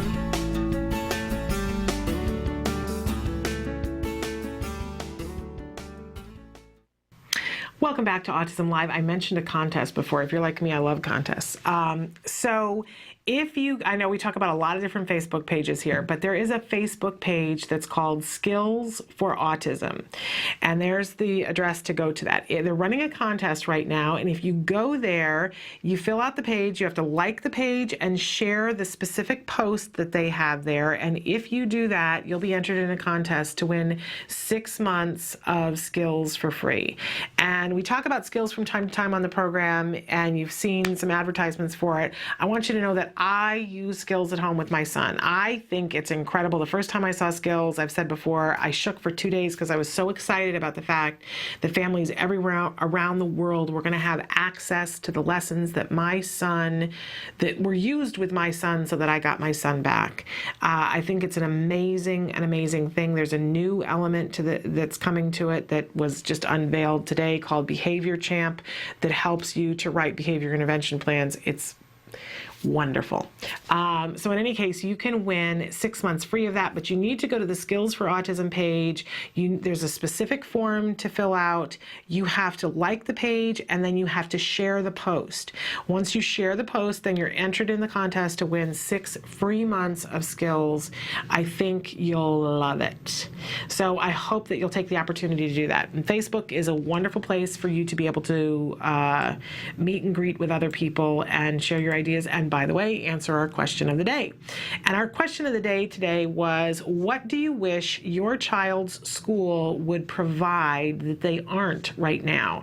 And got some really interesting responses, some that I want to read to you and a couple that I want to address. One here that says ABA therapy. Oh, you know, I really want for there to be some sort of legislation that anybody who deals with our kids, whether it's in the classroom, on the playground, in the lunchroom, that they all have skills and tools that they can use that are ABA based to deal with behavior. And I want that for all of our kids, not just for our kids with autism. I honestly, as a former teacher, that's what I want more than anything else in the world, is to give people the proper training, the proper information to know how to deal with challenging behavior.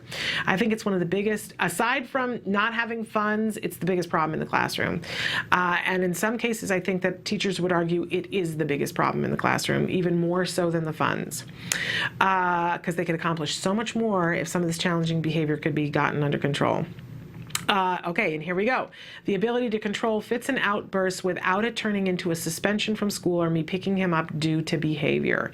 We've got a couple of people that have written in similar things, and I'm so glad that you guys wrote in, because I want to remind you that if your child has a diagnosis and your child is engaging in behavior that is in any way challenging, that if it is self-injurious or if it's violent directed towards somebody else, I'm imagining that it must be something along those lines to warrant a suspension, that it's something that is to their detriment, and I'm just going to guess that it is inhibiting their ability to access the curriculum, and it very likely might be inhibiting other people in the classroom's ability to access the curriculum.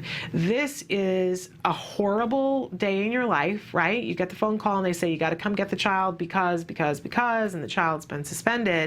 I want to remind you that you have some rights here, that it is your right as your child's advocate and as your child's parent to immediately request in writing an FBA, a functional behavior assessment on the behavior that's being engaged in. Ask them for a BCBA, a board certified behavior analyst, to perform an FBA on that specific behavior. If your child is throwing tantrums in the classroom and they're not being able to access the curriculum, your child isn't accessing the curriculum, if something doesn't change, what will happen is that your child will either be suspended and or their placement will be at risk. They're going to ask to put your child in a more restrictive environment. Now, you know, I'm going to guess that that's not what you want for your child. So what can happen that can prevent that? If an FBA is done, a functional behavior assessment, a behavior intervention plan will be written to target that specific behavior. It will be attached to your child's IEP, and it will now become part of that legal document that anybody on the school premises that is dealing with your child, when your child engages in that challenging behavior, they will need to uphold the behavior intervention plan. If the function of the behavior was correctly assessed, and if the behavior intervention plan is proper and appropriate, that challenging behavior will either decrease or go away. It may not do that immediately, but it will over time. And your child standing in their current setting will not be in jeopardy. But furthermore, your child will be more likely to be able to access the curriculum, as will the other kids in their classroom. And you will have a happier existence, and the teacher will have a happier existence, and your child will have a happier existence. You know, schools like to get into this thing sometimes where they go, well, we can't have this behavior. Well, okay, I think we're all in agreement, right? But the problem is your child is entitled to a free, appropriate public education, and part of what their disability is this challenging behavior. So they've got to deal with it. Sometimes they don't remember how to deal with it, and you have to remind them. Ask in writing, and we heard from our lawyer a couple of weeks ago when we had Bonnie Yates on the show. We were talking about how we can ask for things if email counts in writing, and it does because it leaves a paper trail. Ask for an immediate IEP meeting if you have to, but what you want is for a BCBA to do an FBA. School should have somebody who is appropriately assigned to do FBAs on that specific challenging behavior. Your child should not be being suspended, and you should not be having to pick your child up if they're dealing with this in the right way. And we'll talk more about Behavior Champ, because the Behavior Champ writes the behavior intervention plan once you know what the function of the behavior is. But we have to ask for it. We have to ask for it. So please ask for that today in writing. Another person writes in and says support. They wish that their school had support, don't we all? Another person wrote in and said, I wish the school, but mostly the government, provide more specialized teachers to help kids. My son is still on the waiting list for another school, and there is just one specialized educator for the whole school. If you've got it in your IEP, you need to start using the words non-compliance so that they make it happen. If they can't provide, if it's in the IEP that they're supposed to provide a specialized teacher, I'm floating in the air here. If it's in the IEP that they're supposed to provide it and they can't provide it, then they have to pay for your child to go someplace else. I know that the economy is tough, but they have to figure it out. It's the law. It is the law. So check your IEP and see if it's in there. Another person who says, to the person who said about the suspension, said, I'm right there with you. I love it when you guys talk to each other. My son has been suspended 9 times this year. He's been recommended for private placement, yeah, but still, one more time and I can report them for non-compliance with the IEP. Before you even do that, I would be sending off that letter. I want an FBA on this behavior, not one more suspension on behavior. What are they doing about it? It's their job to do something about it and to be effective about it. Another person who says ABA, and another person who says sports teams just for them. Oh my gosh, that sounds really exciting. I haven't even thought to dream up that.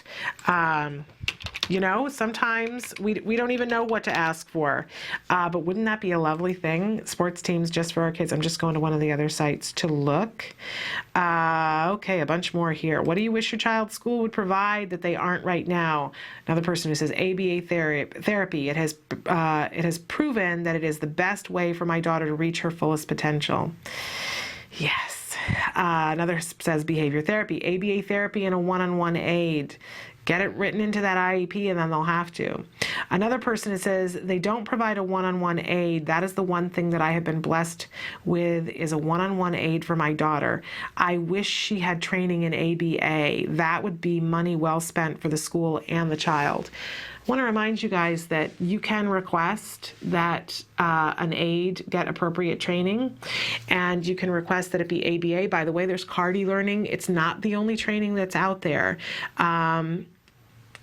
But you can request it. There's no reason why you can't. It doesn't mean you're going to get it, but if enough of us are requesting it, who knows what can happen. Another person says ABA can be used for so many different things. It would be a good investment. I'm so in agreement with you. Another person who says, because you're talking to each other, he says he doesn't get an aid. He's high functioning, but a runner. At least at this school, they are doing more for him than his last 2 previous schools, where any behavior led to me picking him up. It was awful. He gets ABA at home. Okay, again, when you have a runner, we call that elopement in the autism arena. When a child elopes and runs, very serious, dangerous thing. Bless you, because my child was a runner, and I don't know that I could have lived through him going to school if if the elopement hadn't stopped. What I want to tell everybody is, again, ask for a BCBA to do an FBA on the elopement, on the running, and then target it. Get the BIP written, and that behavior will be able to be changed.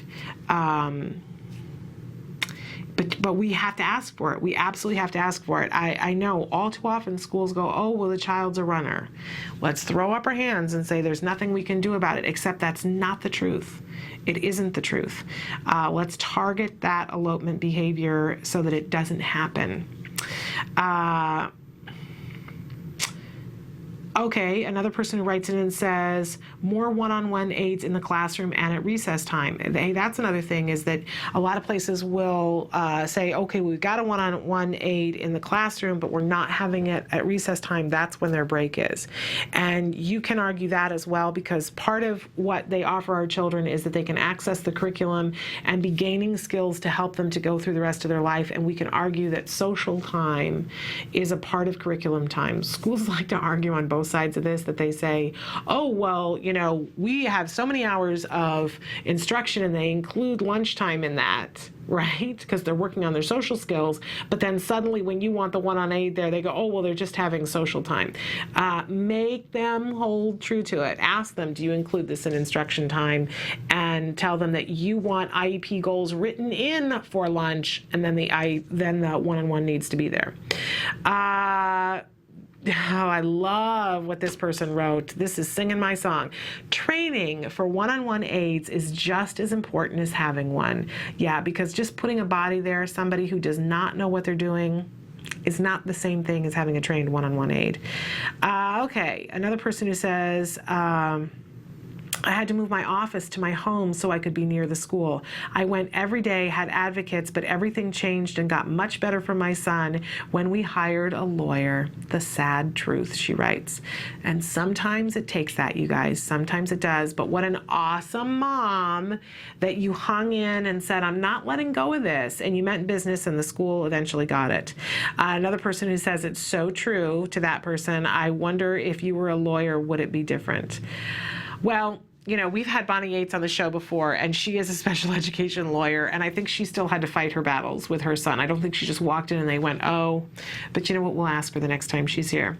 Okay, it is time to take a break, and I'm just looking to see what we have coming up after that. We are going to talk a little bit about a cognition tip, teaching the senses to our children. So stick with us, and we'll be back in just a minute.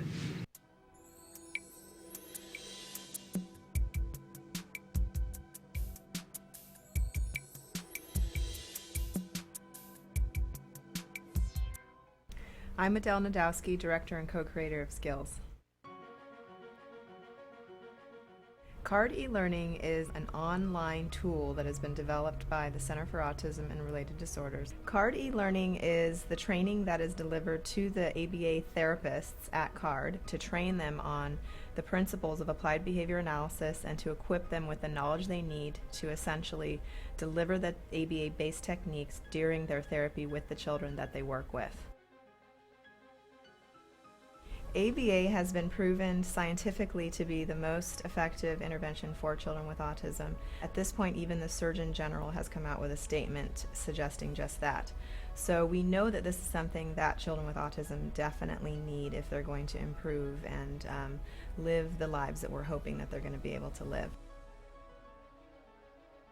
By being able to train people on this one particular method that we know works, and to be able to have all of your staff within your school settings on the same page, it allows you to take more of a multidisciplinary approach, and there's definite consistency going on within the team. It makes sure that every person involved with that child's treatment program, including the speech and language pathologist, the occupational therapist, the teachers, the aides, all of these individuals to be able to be trained so that they can all work together effectively with the child.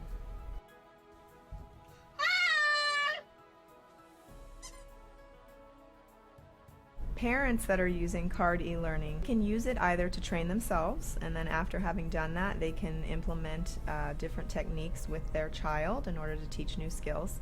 But oftentimes parents might also be working either with an ABA provider, with a school, or they may have even hired their own therapist to deliver the intervention techniques. So CARD e-learning can be used either to collaborate with your school. It can also be used to train the therapists that are coming to the home of the parents, or it can also be shared with the ABA provider so that that provider can find out about it and perhaps implement it within their organization and train their staff. You can also do reporting for your organization. So you can actually look and find out which teachers are progressing, what their quiz scores are, and actually we can give you reports as well that will help you to compare the different teachers and their performances. CARD e-learning is really, really simple to use. You can log on to this as long as you have a computer, that's all you need, and an internet connection. And you can work on it any time of the day, anywhere that you're at. When you log on, you realize that right away. First of all, on the top of the page, there's a navigational tutorial. It's a how to use this page button. Simply by watching that video, it'll all kind of unfold in front of you, and it becomes extremely self-explanatory. CARD e-learning has 9 modules, and you can basically go through those at your own pace. You're going to be watching videos that are kind of like a storyboard with narration, but in addition to that, there's many different video clips of therapists actually implementing the techniques that are being described within the storyboard that you can also watch. And then of course you're able to pause, you're able to type notes right directly underneath the video that you're watching. You can save your notes, you can review them, and between each module you do take a quiz, and once you pass that quiz you can go on to the next module. And then after you complete all of them, you have a final exam. And by completing the final exam and passing with a score of 85% or better, you will be given a certificate of completion. Let me show you how easy it is to use CARD e-learning. Welcome back to Autism Live. I'm Shannon Penrod. We're here at the Center for Autism and Related Disorders headquarters in Tarzana, California. And I wanted to take a second to talk about cognition.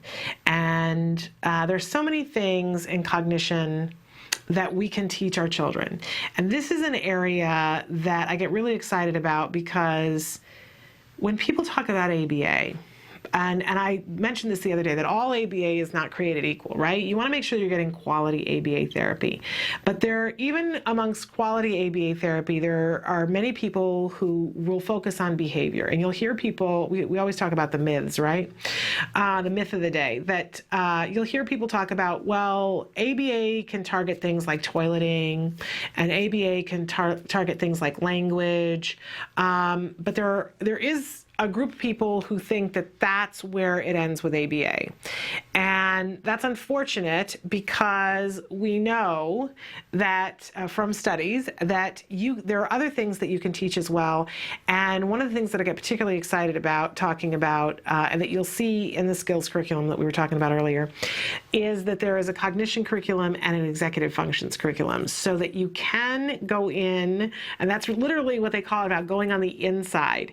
That thinking, if we think of thinking as a behavior, that we can help our children to understand bigger concepts, that we can actually, using the principles of ABA, teach our children a format for being able to think and take other people's thoughts and feelings into consideration, that perspective taking that will get brought up from time to time. This is really exciting because we've talked talked before about the Sally Ann test and that Simon Baron Cohen's group of people did that really began to show that that missing puzzle piece that we always talk about in autism, and we see this in our kids sometimes, that they can make a certain amount of progress, but their ability to recognize that somebody else is having a thought that's different from them or a feeling that's different from them is often not there. It just isn't there. But what I have seen with my child and what I've seen with other children is that you can give your children that skill, and that it's fascinating how we do it. We've talked about this before. By the way, all of these lessons that my son had and that so many other kids have had, they're in the skills program, so they're there for you. But I want to talk a little bit about the senses and how we teach the senses to our children, why it's important, and why it's an important cornerstone in what we're going to teach later on. If you stop and think about it, understanding your senses gives you a sense of where you are in the scheme of things. That what you can see, what you can hear, what you can taste, what you can touch, what you can feel, right? All of those different things help us to identify what our states are and how we're feeling. And imagine a child who doesn't understand that. A child who is feeling cold and doesn't understand what that is. All they're recognizing is, I'm uncomfortable, and I have no control over it because I can't identify what it is, and what kind of behavior that would lead to. Right? If you were just feeling uncomfortable, have you ever had that happen to you, that you're someplace and you're feeling uncomfortable? And usually we go through a thought process for ourselves where we go, okay, I'm uncomfortable, why? And have you ever had that moment where you say, I'm uncomfortable and I don't know what it is? And then you start going through this checklist of, so why am I feeling the way that I am? And when you finally figure it out and you go, oh, okay, then suddenly it gets much more manageable. I was talking to somebody the other day who was saying, I don't know why, I'm feeling really anxious. And I said, you are? Why are you feeling anxious? And then she went through this whole discussion about, and then she realized, oh, I know exactly why I'm feeling anxious, because this is the anniversary of, whatever, and it made sense. And she really couldn't do anything about it, but the fact that she understood, oh, this is the anniversary of this, I'm feeling better now. Now I know why. And then the anxiety actually went away. But there's so many different times in life that we'll have these emotions, and when we can identify where it's coming from, we feel better. Picture your child having these feelings, not being able to identify where they're coming from, what they are. They're just an emotion, right? I'm kind of laughing because we say that about teenagers, that they're just hormones happening and they don't know what to do with themselves, right? But once they start to understand, oh, I'm feeling this because this, then it's much more manageable. Same thing for our kids. If they're just a pure emotion walking around, it's a tantrum waiting to happen and a meltdown in the making, right? So if we give our children an understanding of, this is what you're touching and it's rough, and this is what you're touching and it's smooth, and this is what you're seeing, and this is what you're hearing, then we can move into talking about states, and you're cold or you're hot, and they get a much more a global understanding of what they're feeling, and that leads to then talking about how can you change something if what you're feeling is uncomfortable, right? So, and from there we can move on to talking about not only changing yourself, but you're looking at somebody else and recognizing that they're having emotions too. What are they thinking? What are they feeling? How are you using your senses to determine what's going on with somebody else? And if you see that somebody is clearly unhappy, is there something that you can do to change their state? Now you get into a whole other world of things, so that you get the child who sees that mom is unhappy and realizes, okay, mom is unhappy because I've taken off my shoes and thrown my socks in the water.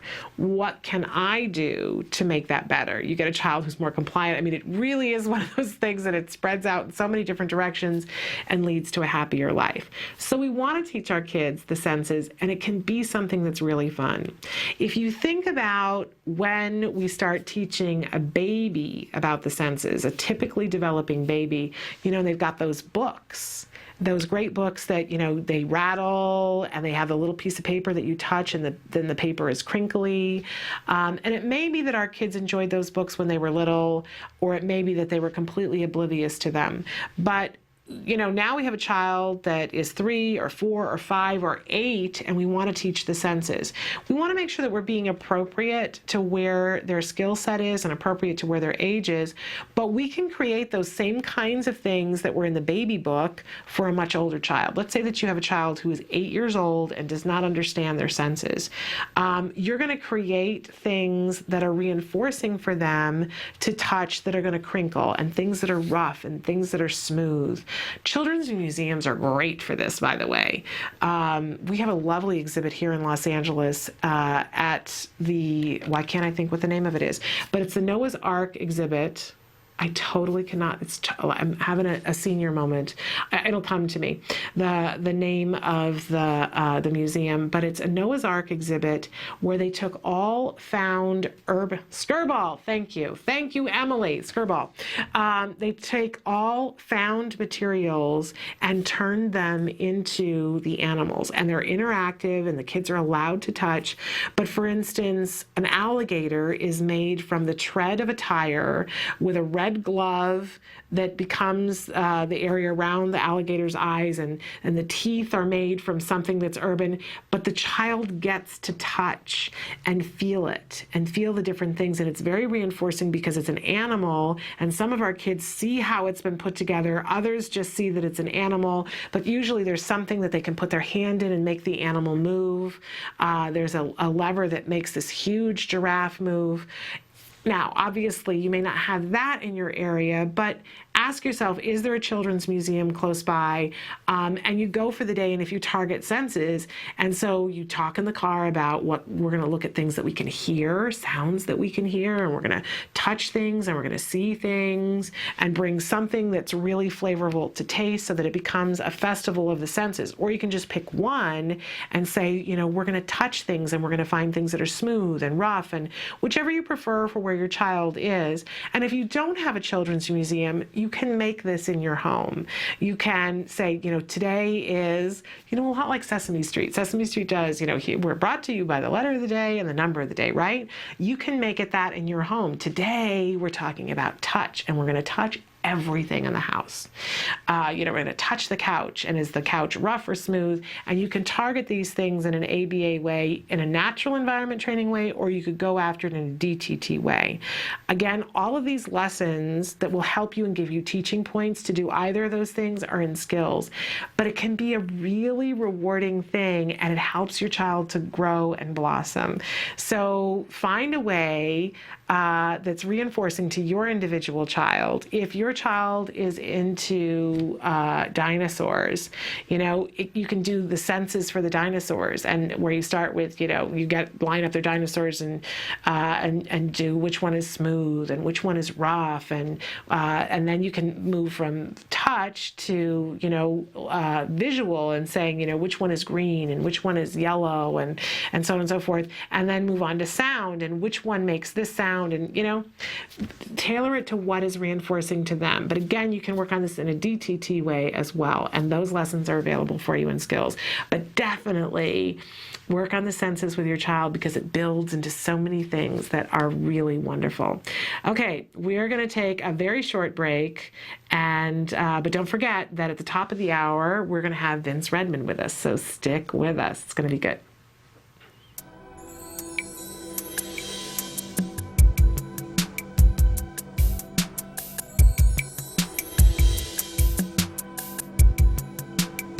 My name is Jennifer Yakas, and I'm a CARD Senior Clinical Supervisor and a Senior Trainer. What can I do to lessen the frequency and the duration of tantrums and meltdowns? The main thing that you probably need to do is identify what the function of that tantrum is.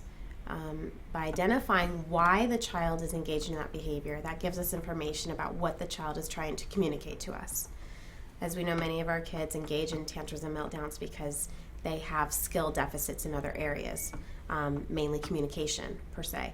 So oftentimes the tantrum serves as a form of communication to the child to let us know what they need, what they want, what they don't want. So the most important thing that we can do to reduce the frequency and the intensity of the tantrum and the meltdown is to determine the function. Why is the child doing this particular behavior at this particular time? Why is figuring out the function of a tantrum so important? When determining the function of the behavior, you really need to look at it from three main parts. So you need to look at the behavior in terms of the antecedent, which is what happened immediately prior to that behavior. Maybe what was the trigger of that behavior. Then looking at the behavior itself. What does the behavior look like? What is its physical form? What's the duration? What's the intensity of that behavior? And then looking at the consequence. So looking at what happens immediately following that behavior. And by looking at those three components, the ABCs of behavior, that's going to give you information about the function, what the child is trying to communicate to us, what service or what function that behavior is serving for the child. When I'm feeling one of my child's meltdowns coming on, I feel desperate and panicky, and sometimes I will want to do the thing that started the tantrum, want to give in to whatever was starting the tantrum to begin with. What should I be doing? The first thing that I said is, again, to remain as calm and neutral as possible, because a lot of children will feed off of your emotions, and the more emotional and agitated that you get, the more emotional and agitated that they get. The other thing with remaining calm and neutral is that you want to make sure the child doesn't get any negative attention from that behavior, which could potentially make it worse in the long run. If it's a behavior that has to do with escape, try to redirect the child to perform at least part of that activity independently, and then you can give the child a break to calm down, reinforcing them for completing part of the task, reinforcing them for calming down, and then return to the original task in order to complete it. You also have the option of maybe going to a simpler task that the child is able to perform, get their responding back, get them more on a successful road or establish behavioral momentum, and then go back to the original task so that they complete the task. They're not getting out of that instruction or that demand, but you're also trying to work with them in terms of staying calm and not going over the top with the behavior. What can I do to prevent a tantrum? What can all of us do to prevent tantrums? I think it's important to look at what can we do prior to that behavior so that the child doesn't feel the need to engage in that behavior to gain that item. So if the child is engaging in tantrum behaviors because they want a cookie and that cookie is not available at that time, there are several things that you can do as antecedent modifications to help the child understand that. The first thing that you can do is you can give them access to the cookie for appropriate behaviors. So using the cookie as maybe a reward for engaging in a positive behavior that the parent wants the child to engage in. We know the child wants the cookie, we know the child is motivated for the cookie, so you can use that to your advantage to help teach the child more appropriate skills. So the child is learning to gain access to the cookie through appropriate means. Another thing that you can do is called functional communication training. So giving the child the appropriate language to appropriately request for the cookie. So instead of falling on the ground, screaming or kicking, they have the language to say, "I want cookie, please." That's obviously really important in terms of eliminating that behavior. Another thing that you might want to work on with the child in that particular situation might be teaching the child to wait appropriately for things. So within your intervention program, adding a waiting lesson where the child learns to respond to the instruction wait, possibly paired with a visual, so that the child understands that while I may not get that cookie right this second, I will get it after a certain period of time, and after a certain period of time of engaging in appropriate behavior. Once the tantrum has started, what should my reaction be? Okay, so when your child is tantruming and it reaches that peak, where it's very difficult for you as a parent to see your child that upset, one of the things that you need to really understand is the concept of an extinction burst. So an extinction burst is what we refer to as when you initially implement a behavior intervention and you are now appropriately reacting to the situation by not giving the child essentially what they're asking for, what they're communicating, trying to get them to understand that that behavior is no longer going to serve that function. What's really important for you to realize is that oftentimes the behavior becomes more intense, more frequent at the very beginning, because what was working for the child is no longer working. So many children will show an increase in that behavior. It becomes much more intense. And what's really important to understand is that's part of the learning process. The child is learning that this behavior is no longer working. Let me try to increase the frequency and try to increase the intensity of what I'm doing to get my needs met. What's really important as a parent is to understand that process, to know that it is a common occurrence. It does not mean that the behavior intervention is not working. In fact, oftentimes it means the behavior intervention is working. And what's truly important is that you ride out the extinction burst. Eventually the child comes to the realization that that behavior is no longer going to serve that need for them, and they will eventually eliminate that behavior over time. It will extinguish over time.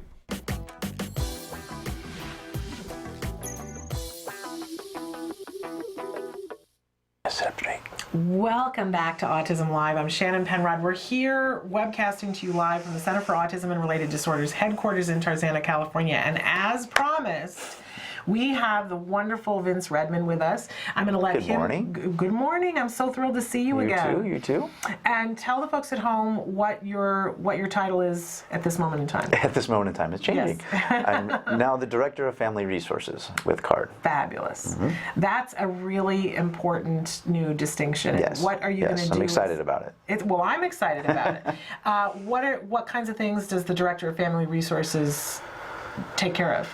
Well, it's evolving. It's a new process. But one of the things that Dr. Grampiche and I have talked about for years, I mean, going on 20 years now, is how to continue to support, the families. I mean, we have great resources for the children, obviously, cutting-edge ABA services, great parent trainings, great, new skills programs. Everything's been really good. But we've always both of us together have always lacked that, okay, what else can we do for the families? One of the things I remember we talked about at my last visit was we always think autism as it's a family disorder. Yeah. It's not an individual disorder. Everyone in the family, has needs and has, needs guidance and needs services when it comes to having a family member that's diagnosed with autism. So one of the things we've talked about, and again we're still developing right now, is the types of sources that we can give to families. So, the first thing is just giving them a contact, to someone who they can contact outside of their supervisor to talk about their concerns, if they have needs, if they have any self-doubts on what's going on, if they have any questions about, is this going to work? The anxiety that comes with the diagnosis, the anxiety that comes with the disorder is so great. I mean, it's unfathomable how they can get through that without go-tos, without people that can actually give them their answers. And I know very early on, again, don't want to date myself, but back when we first started, Doreen was that go-to, and she's wonderful at being able to do that. But now as we've grown in the cases that, the prevalence has jumped 5 times, we need to go back to that. We need to go back to having that connection, having someone that the families feel comfortable with, and also having someone knowledgeable to be able to talk to about their concerns. So hopefully we'll be able to, myself and some of my colleagues that we'll start the department with will be able to give that to the families. I think it's brilliant, and I appreciate that. When we started on this journey, there were so many questions that we had, and we found great parent resources, and eventually we became a CARD family. But still, the idea of being able to go one place and get the information that you need is very exciting to me. But I asked you to come in today to talk to our families about what happens in the beginning as you're getting diagnosed, and we talk sometimes about the testing and what you have to do to get tested, but the mayhem that comes with it Right. to a family, and what the expectations. So if there's a family out there that has not yet started the process of diagnosis or that has just gone through it, take us through what's typical, what happens, what the expectations can be, and what the pitfalls are right around diagnosis. It's a difficult time. It is. It's a difficult time, and that's a big question. I think, and as you're saying, the first thing that came to my mind of pitfalls is and this is going to sound a little funny, is knowledge. There's so much knowledge out there that it splinters into 100 different areas. Where does this treatment work? Does that treatment work? How am I going to get funding? Where are we going to do this? Does my school district do it? Regional centers, private pay? What are we doing? And on couple that in the media right now, again, everything, the prevalence is going up, and the social media is now blowing up with, what are we doing? And then there's, people now that are cynics. Oh, well, the prevalence really isn't this big. It's, people are exaggerating it for, for their own purposes. Completely untrue. So the first thing to do is to know that there are services out there, to know that there's hope, to know that there are people out there that will help guide them through the process. And I think that's the first thing as a parent. Parent myself, I know if I have a go-to, I know an agency or I know an individual in the school district or regional center that's going to walk me through those steps, and I trust them, that's going to make me feel a world better. So is making sure we know, where to turn to. Obviously, turning to CARD is a huge example of that because of what we just talked about. There's now different departments in which we're there specifically just to walk them through that process. Unfortunately, political and financial aspects have come into our world and come into our landscape, and that to some extent has kind of muddied the waters. Where what is the agenda of the people they're talking about or they're talking to, and so here at least this is going to give them a clean idea of, okay, where are we going with this? The first thing is find a quality person that's going to be able to diagnose, someone who's experienced in the field, that's going to be able to give you a diagnostic impression or a firm diagnosis on what's going on with their child. You have everywhere now, from your local pediatrician to your school psychologist to your aunt's friend, that are diagnosing autism, which really isn't, in my eyes, isn't appropriate, just because they don't have the experience, they don't have the nuances or the tools to be able to see, is this child on the spectrum or is this child delayed in areas. However, other resources might be better suited to be able to get them out of those difficulties. And soon as we get into that diagnostic impression, that's the moment of truth, and that's one of the things I always talk to the families about, and it's the old cliche: I have some good news and I have some bad news. And obviously the bad news is they do fit the criteria, or the standard scores look like they are on the autism spectrum. But the good news is there are so many resources out there, so many good services, so many good treatments that we can jump on this today. Let's get on this right now. We're not going to wait. We're not going to delay. Here's what we need to do, so that the parents immediately go into more of an action mode. Exactly. And let's give them hope. Let's give them that fire. Let's give them that competitiveness of like, what, we're going to get this done. Let's get this going. Where before there wasn't a lot of treatments, there wasn't a lot of resources that were out there. So parents were kind of left by themselves to kind of navigate, where do I find these ABA services that I heard of, or where do I find an expert who actually works with autism. Nowadays, there's a lot of services out there, a lot of professionals that can do that for you, a lot of professionals that are specifically just diagnose. They have the standardized assessments like the ADOS that they can do that with. They're very versed in their observations and their reports, and they can really give you a solid diagnosis. And then they can direct you to treatments. Like you would mention, the parent groups, a lot of those are very versed now in the different groups that are out there to be able to provide service, as well as to provide other resources to the families. So that's the first thing that comes to mind when we're looking at diagnosis, is channeling families to the right areas to get them to the right people. I want to back up a little bit though, because as we're talking about this, I'm aware of the fact that there's two different scenarios. You go to get the diagnosis, and clearly there's something going on that you feel like you need to go in and see what's happening. And having been there and done that, it's a mixed bag of emotions. Absolutely. That you on the one hand, you think, well, if it is, I want to get the diagnosis so we can start to work on something, but on the other hand, you're hoping that it isn't. But what I hear from parents, you either go and you get the diagnosis and then you start on that path, or there's parents who feel like something was not right and they go and they don't get a diagnosis. Right. And there's that gnawing thing in their gut that goes, I don't believe that. I want to believe that. You know, and a lot of people judge that and go, why don't you just be happy? Except that there's that pit in your stomach, and I've heard this from so many parents where they go, I just went through this big emotional thing and I thought that this horrible thing was going to happen, but this is even worse. Right. I didn't get a diagnosis. What do I do now? What do you say to that? Well, that's a good question. And I think a lot of that has happened because after they don't get a diagnosis, a lot of times the kids or the families were then dropped. It's like, okay, well, you don't have a diagnosis. That's great. Okay, just talk to your school district. They'll make things better.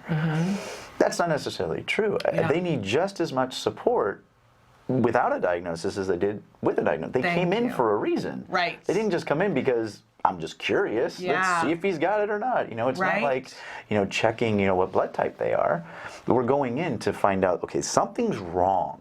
I need help. Either this diagnosis is going to lend me into these types of treatments, or it's not, but where do I go now?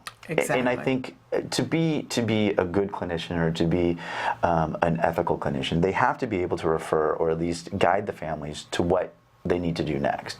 So let's say, like you said, they came in, there's no diagnostic impression, we don't feel that you know, they're on the spectrum.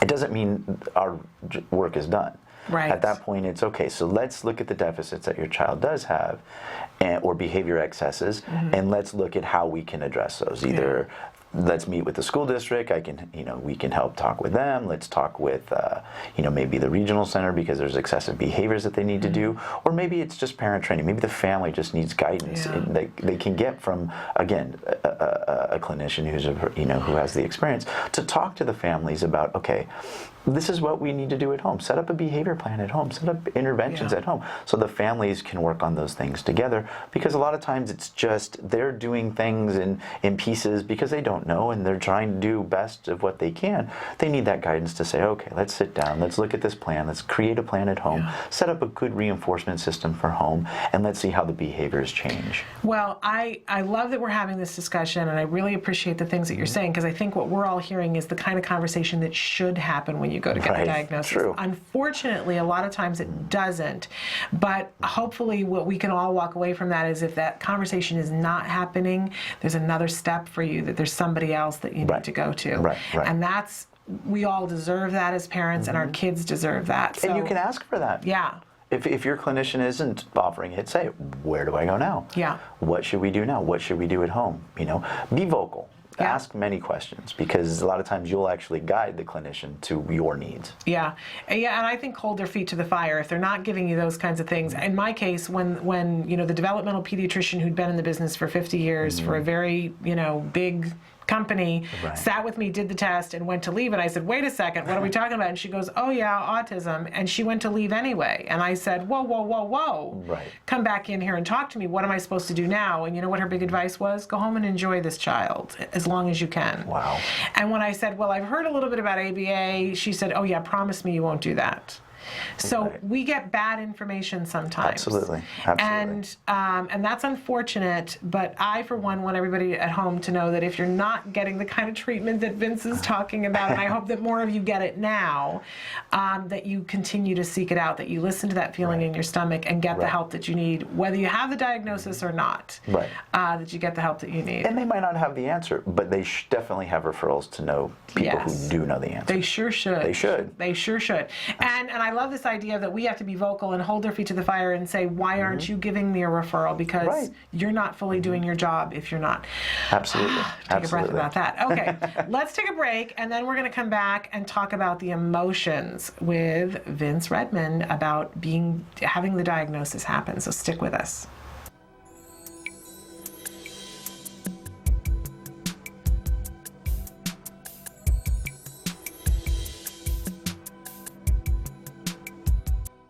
We're here today with Sarah Cho, who is the managing supervisor of the CARD Fresno office, and it's a special treat for us to have her with us today. Yeah. And we're going to be asking her to talk to us about working with children who are nonverbal.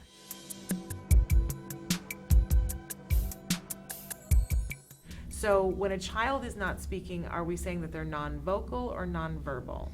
The correct terminology is non-vocal. Okay. Because when we're saying vocal, vocal means sound. So sound is being emitted. Okay. So verbal means that the child is able to communicate to another person that they need something, they have desires, they have wants, and a verbal response might be handing a picture. Okay. Might also be a sign. Might also be pressing a button to ask for something. Okay. Those would all be considered verbal behavior. But if they don't have speech, we might say that they're non-vocal.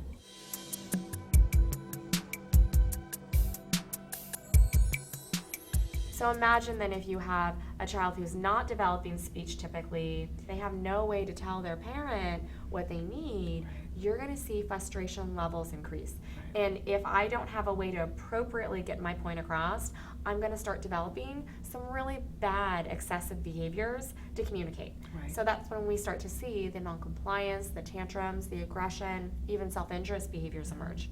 We're going to use really short and concise and clear speech. Pair it with a gesture. And then when the child starts responding, immediately praise. Right. Immediately give a reward. So then that way the child is starting to understand, I got it. I'm understanding what she's wanting me to do. At the same time as working on receptive instructions, we do need to teach the child also a way for them to communicate too. Right. So we're going to start working on very basic requesting behavior. So they're able to request for things. And so the two kind of go hand in hand.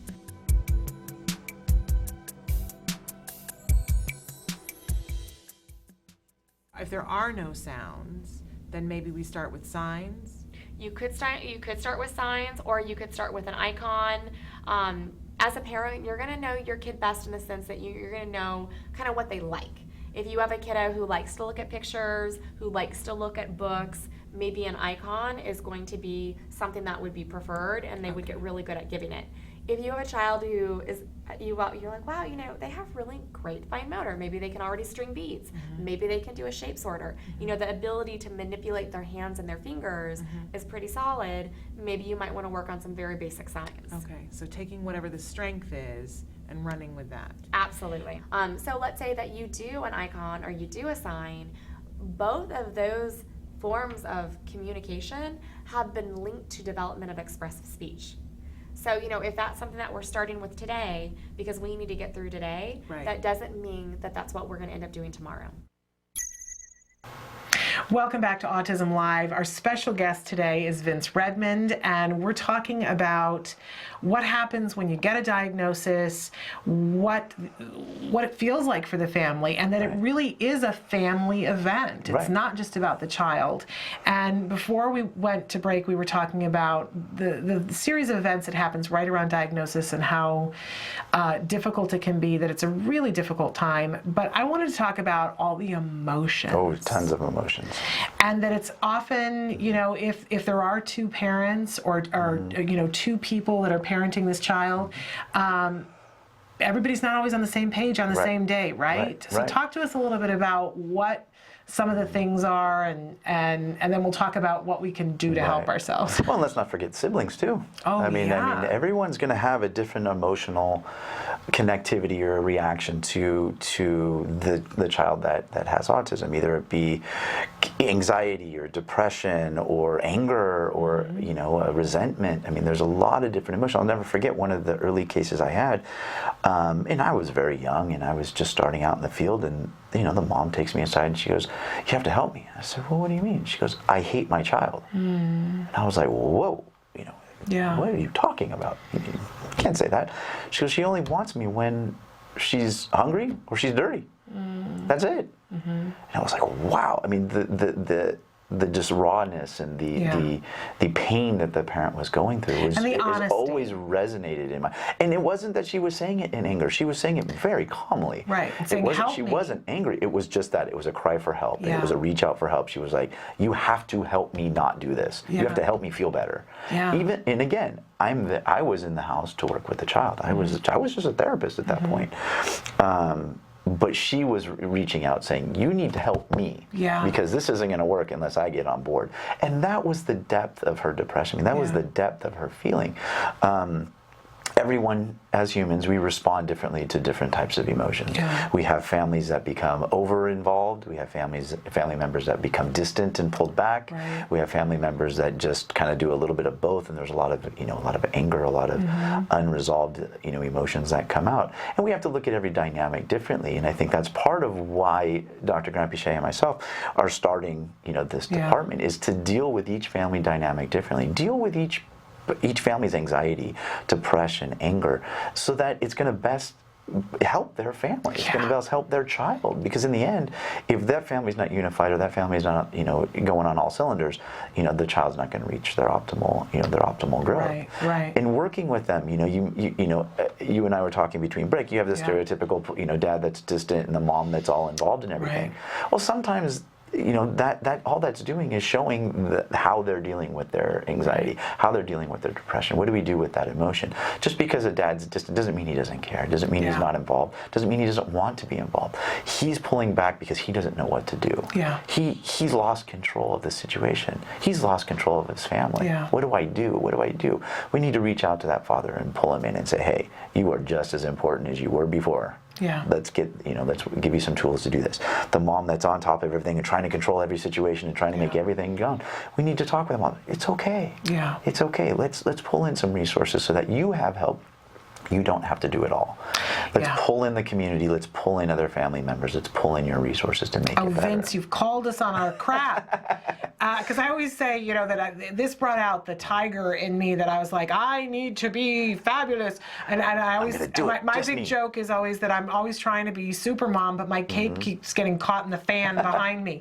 And every time I try to think that I can do the whole thing by myself is when, I'm like the bug that gets squished and I go, I guess I can't do this by myself. And then I feel helpless. Or you sacrifice all of you. You might be doing a wonderful job for your son, and he's doing well, which he has. He's done remarkable. He's done fantastic.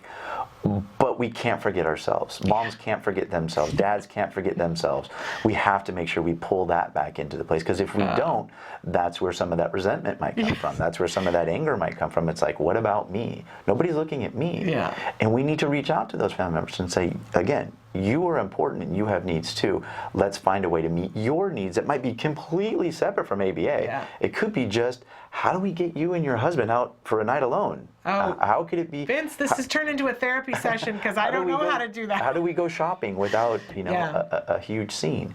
Those types of things. And those are the types of resources that we want to be able to work with the families on, because again, you have experience with this.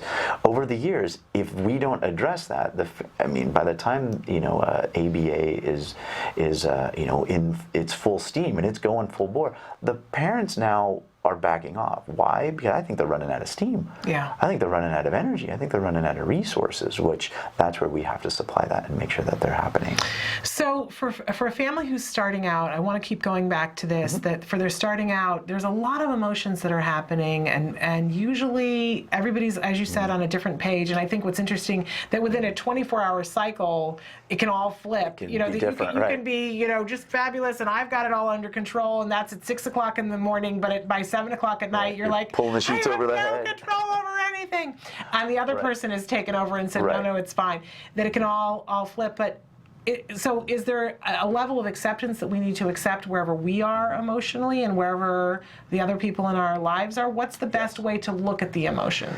I think the best thing is to identify the emotions. At first, you need to identify it. I'm sad, and that's okay. I've had a huge, change in my life. When we have children, we kind of have this idea of this is how they're going to be, and this is what they're going to do. And they're going to do, this, that, play sports, go to prom, and drive, and all the stuff that we did, and that's immediately shattered when we get the diagnosis. Now, you and I both know cognitively that's not necessarily the case. It very well can happen. However, when we just heard this and we feel that this is, a death sentence, it's like, oh my goodness, what do we do? So we have to identify that. First thing we have to do as a parent is identify, I'm hurting, just as much as everyone else is. And being able to express that, because as we know, we try to make it look like it's okay. I'm all right, I'm the rock of the family, we'll be able to do this, which is okay at times, and there, like you had mentioned earlier, there's times when that's okay. But there's also times where we need to let go, either it be with another family member, maybe it be with a counselor, or maybe it just be with your spouse. But there needs to be a time where we can be raw, where we can be human, we can let it out, and have guidance on what we're going to do with it. Because again, where you might, one parent might be, explosive and oh my God, and then be very vocal and very passionate, and the emotion gets out. You might have a parent that's pulled back, and I've seen this both, fathers and mothers, where they just keep storing it and storing it and storing it. Eventually, that's going to tear you up. That's going to do physiological damage at some point. And to be able to identify it early, learn skills early, be okay with feeling the emotions, being okay with talking about the emotions, that will help a lot of family members be able to get through that first hump. Because as we know, there's a lot of different, milestones in development that's going to happen along the spectrum. But to be able to first be okay with feeling it, don't feel guilty. There's so much judgment, I think, that comes with being a parent of because so many people are judging us when we're out moving through the world. But then we also judge ourselves, and as people are trying to figure out, how did this happen, and we're asking ourselves, what did I do? That this is what my lot in life is. And then between partners, sometimes there's judgment about, well, you need to get it together, and you need to, suck it up, and you need to, and a lot of times when parents will contact me, when they're in the beginning, they'll say, well, I'm on this page, but my significant other is not. And what do I do about that? And I know for us, for all I can speak to is my personal circumstance, and that I came to it much sooner than my husband, that I had an acceptance of it that was much sooner.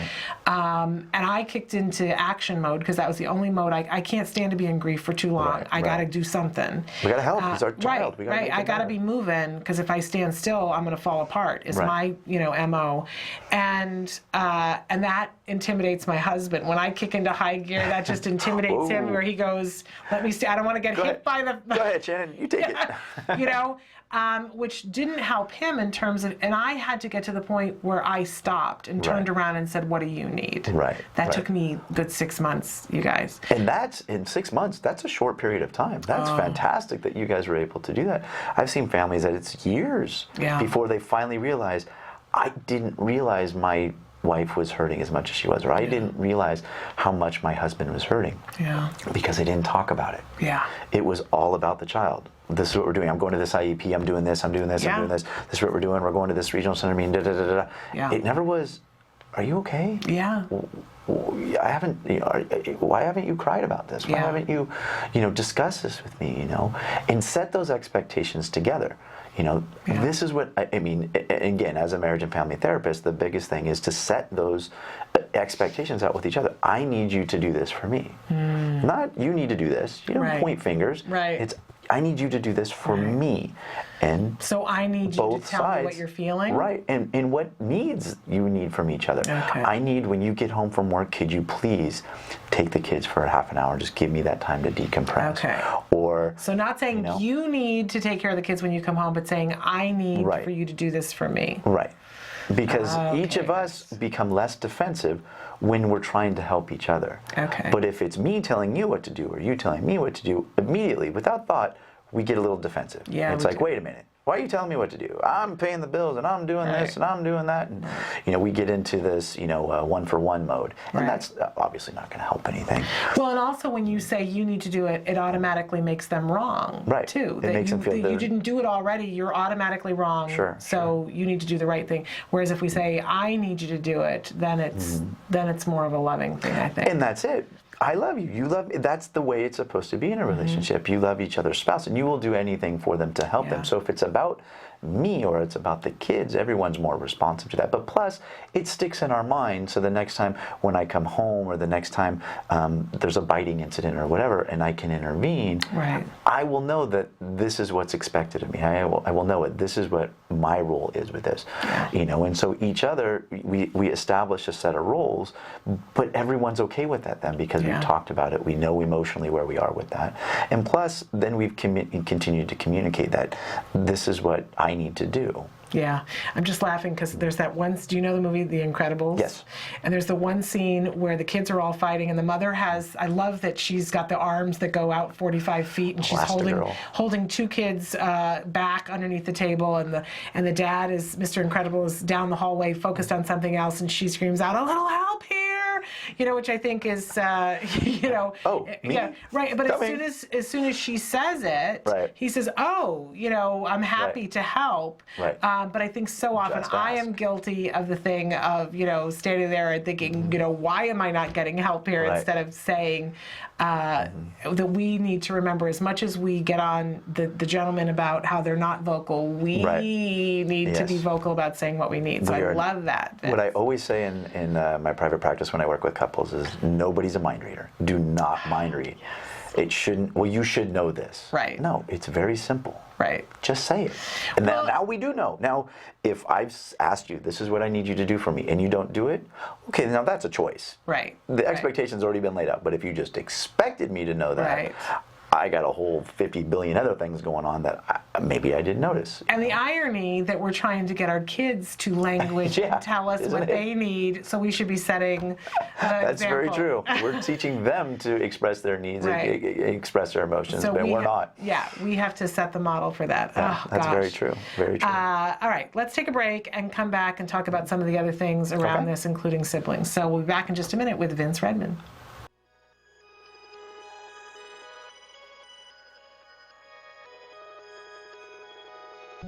When Maddie was diagnosed, I'll be honest, I was very ignorant on what autism was. I knew that autism was basically something that hit boys at the age of 2 to 3. They shut down, and sometimes you think of the typical Rain Man movie.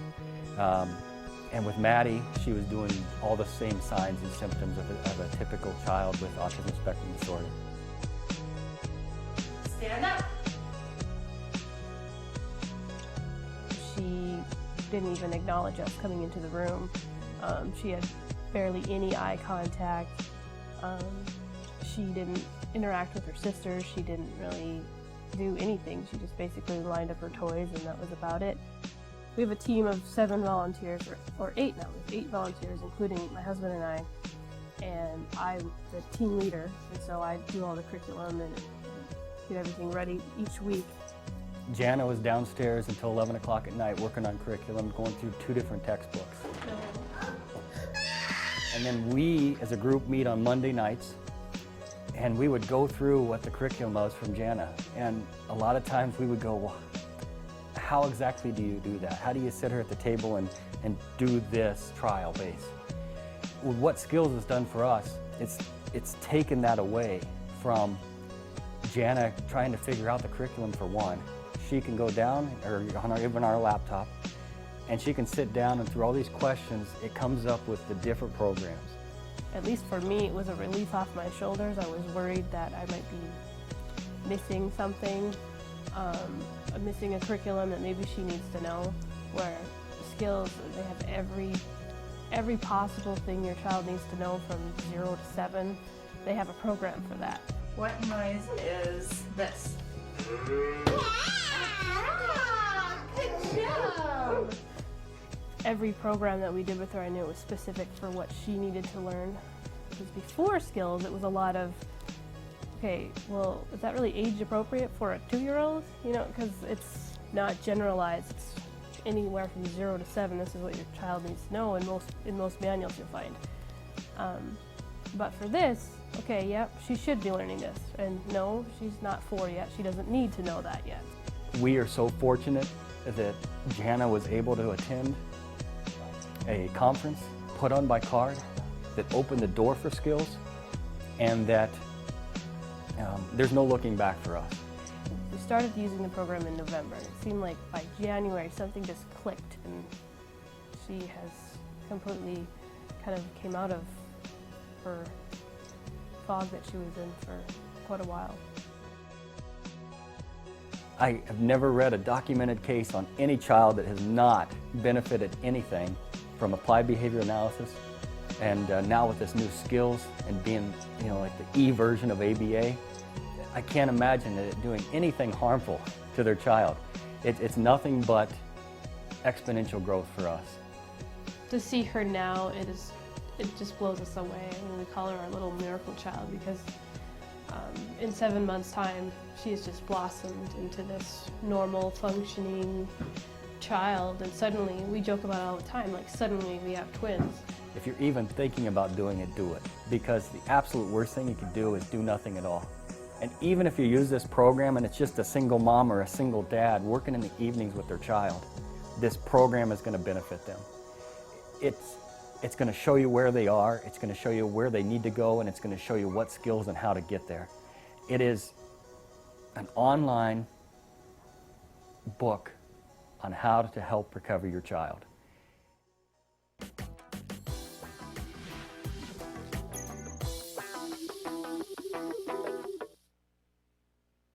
Welcome back to Autism Live. I'm Shannon Penrod. Our special guest today is Vince Redmond, and he's talking to us about coping with all of the different things that come with a diagnosis, that it's a family event. Right. It's a disorder that's going to affect everybody in the family. Absolutely. Including the siblings. And we've been talking about some of the emotions that come with it, but there are some positive things that we can do, especially in the beginning. And you brought up something about making sure that we don't lose our identity in this. And I was thinking about that for us as parents, but also as a family, for the family not to lose their identity. And I've shared before that one of the reasons why I think I'm still married is that we were so gung-ho about really being all in with ABA, but we set aside one afternoon a month.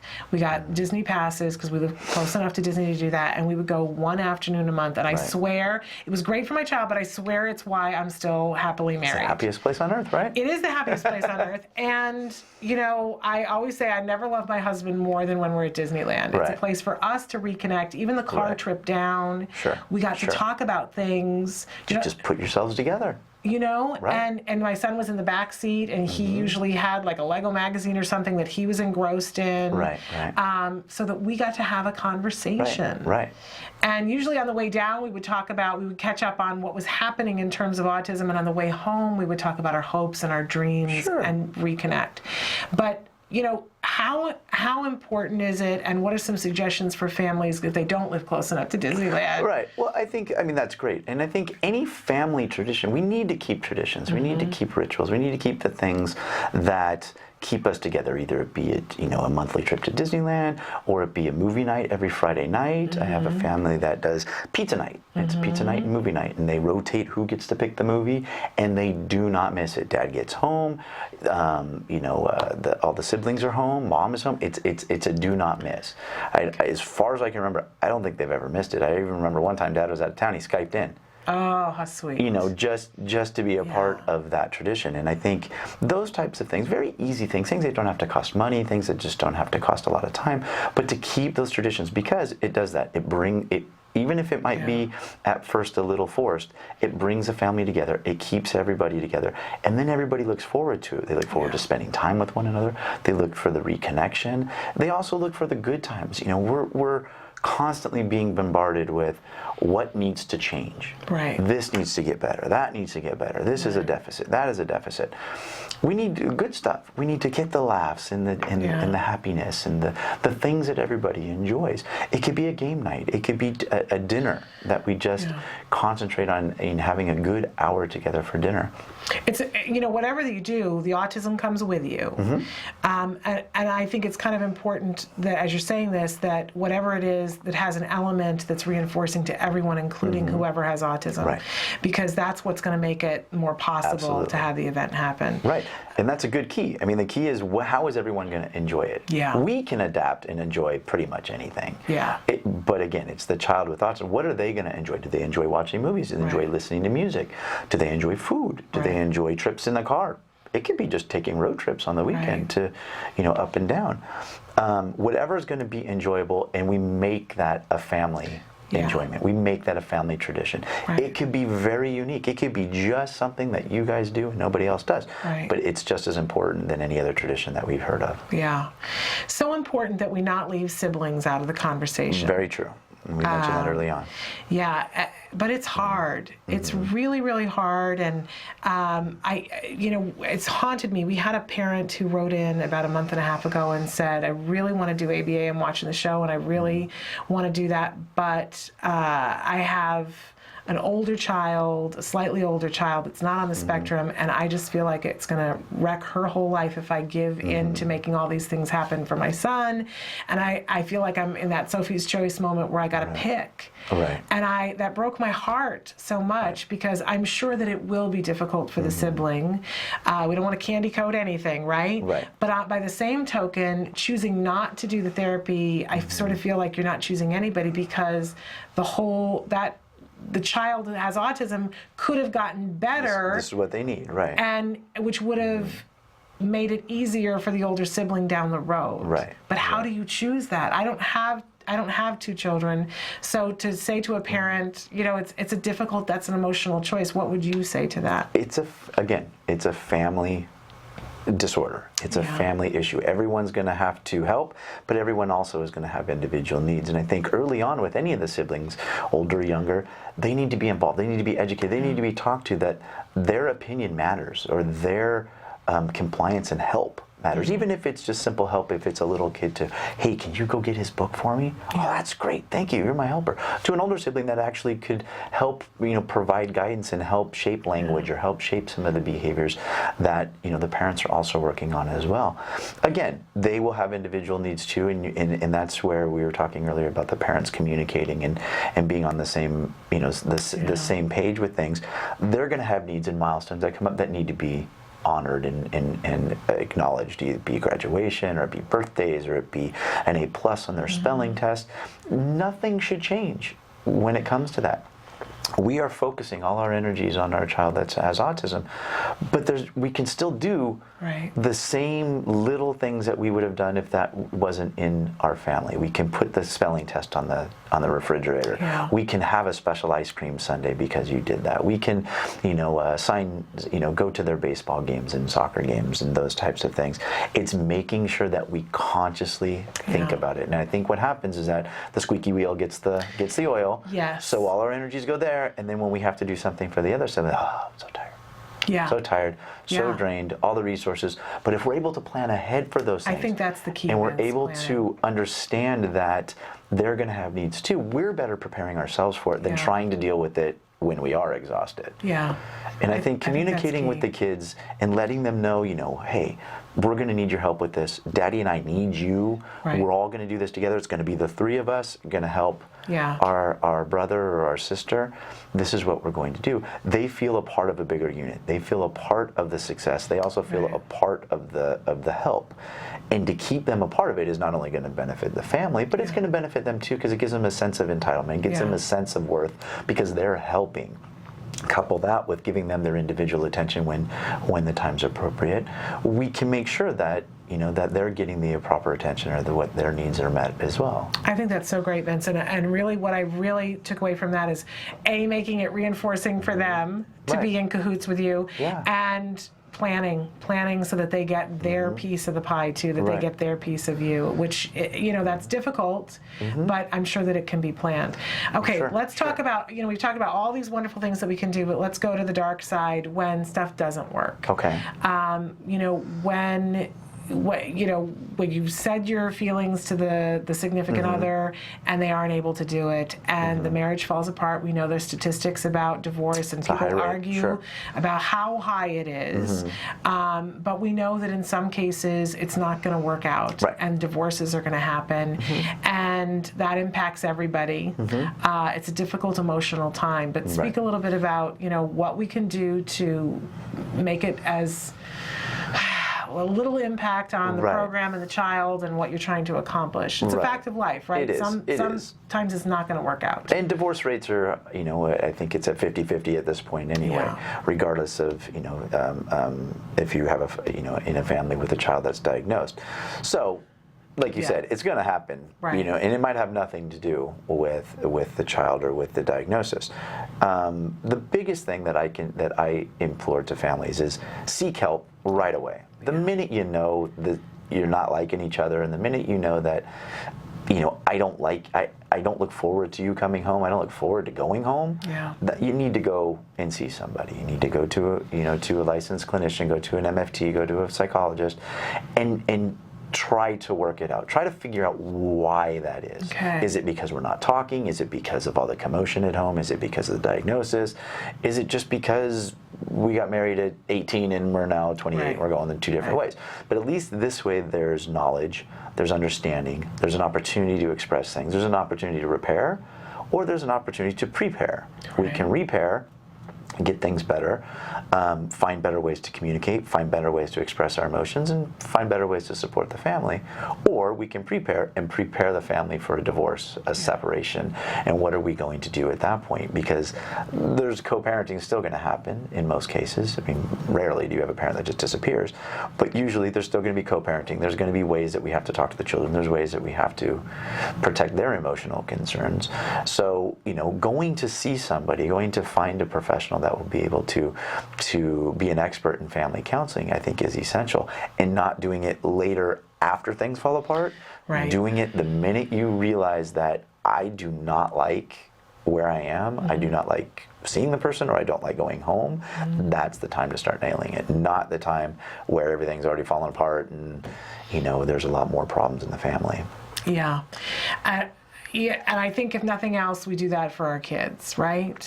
You do it for your kids, you do it for yourselves. Right. I mean, no kid is going to be raised in a healthy home if you don't like each other. Right. I mean, you could stay together. I mean, there's a whole lot of stay together for the kids. Well, I don't know about that, because if we're able to express how we don't like each other, or we're gesturing how we don't like you, the kids pick up on that. Their barometer is way up here. They know this stuff, and that's not healthy for them either. We want to express to them healthy communication, healthy relationships, being able to voice your opinion and not be judged.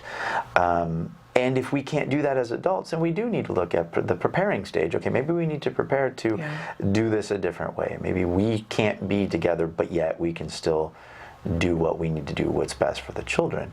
But a lot of the cases as well, I mean, if you're looking at the dynamic of 50-50, half the families that come in can be repaired. Okay. A lot of times it's just, there's an emotional, either they haven't been able to communicate appropriately, maybe they don't know how to communicate appropriately, maybe there was, some type of, they haven't gotten over the anger of the diagnosis.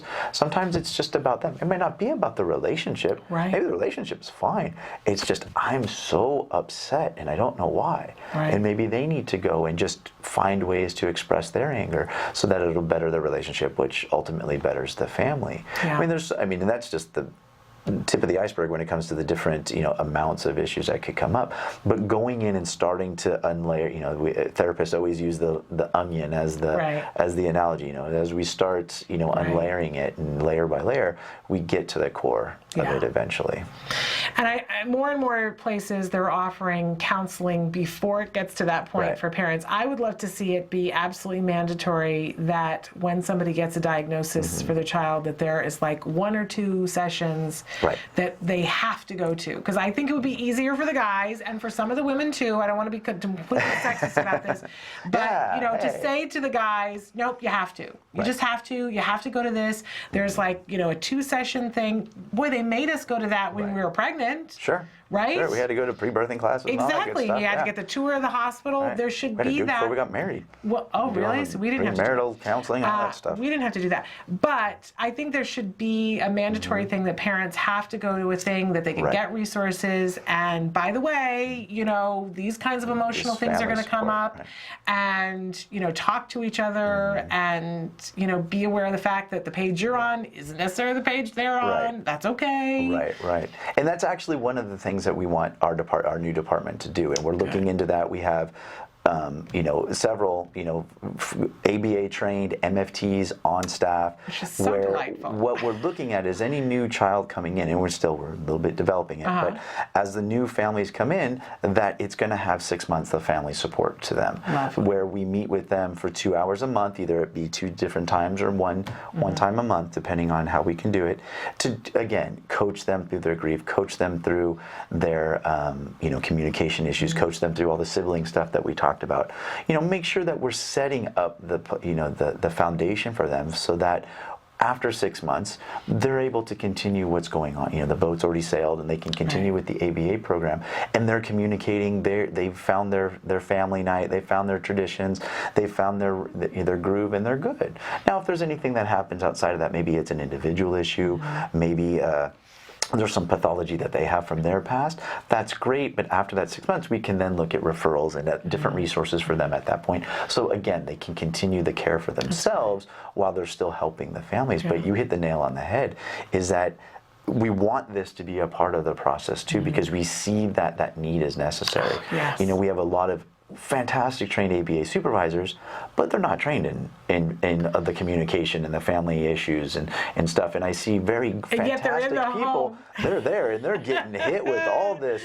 What about this and what about this? And oh, I hate him and I do this and she does that. And they're like, help. That's not what they're there for. Yeah. And so we want to reach out, and we want to give them that, and we want to make it a part of our process too, so that it just becomes a part of the process. Again, it's I kind of look at it. It's the helping hands that are going to help you through. Yeah, we're going to come in and help you with your communication. We're going to go in and help your child communication. We're going to go in and help with setting up daily routines and move it from there. Well, I love this because I think it's great. The type of therapy that we had and that I wish for all of you, that we had it from CARD headquarters here, and therapists came in and out of our house. That's an adjustment to get used to people being in your home all the lot. time. Right. There's not much private time. And my husband would always joke about how our entire lives was out on parade for a whole bunch of people that they would, if we were having a discussion about something, the therapist knew when Jim was in the doghouse. They absolutely knew, and they knew when I was in a bad mood. They knew when when we were having a fight with the school district. They knew everything. You see the good, the bad, and the ugly. They saw my dirty laundry, literally and figuratively. Yes. Well, Vince, this has just been so wonderful. I know that you're going to come back and join us on a fairly regular basis, which we love, and I so appreciate you taking the time to come in and talk. I want to remind everybody that if you have questions, if you're watching this later on in a rebroadcast or on iTunes or on YouTube or Blip TV. Yeah, we're on iTunes now. Wow. If you're watching in any of those places and you have a question for Vince, you can still ask that question. You can send it to the email address that we're going to put on the screen right now. We know where Vince works, and we can find him and ask a question and have that answered for you. Not only will I read the response here on the air, but we'll also email it to you. So don't be afraid. If you have questions from a rebroadcast, that's what you want to do. Vince, thank you so much for being with us. We're going to take a break and come back to close out the show. Don't go away.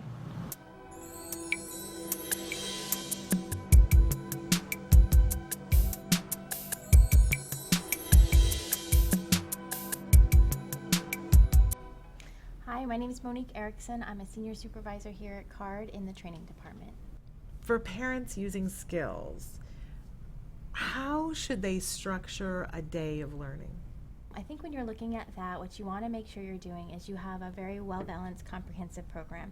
And what I mean by that is when we're designing programs and using the curriculum, you're making sure that you're hitting all the appropriate curriculum areas. So you're not just doing, a ton of lessons from the motor department or the curriculum area, and that's all you've done in the day. A program should be well-balanced, meaning you've hit all the domains. You have language skills, if those are appropriate, which most of these programs are very heavily in language. You're going to have some language, you have social, play, all the different curriculum areas. You want to make sure that you are pulling from all those areas so that you have a very well-balanced program that meets the needs of your child, and you're not just focusing on one domain of those of that curriculum and creating more splinter skills that may already be present. How many lessons should they do before giving the child a break? Well, you definitely want to incorporate breaks into the session, and I would say that they're going to naturally occur if you're running your sessions appropriately, meaning you're going to present a lesson and you're going to need to collect data on that. So when you present the lesson and you have opportunity to take your data, you can allow that child a brief break while you catch up, collect your data, and get prepared for the next program. That's going to allow a couple minutes for them to go do something different, have a little break before you call them back for the next lesson. You definitely don't want to be calling them back to move forward on the next lesson if you're not ready. How many total hours a week should somebody be doing with a child? You know, that's a very child-specific question. I can't really answer how many hours per day your child should have.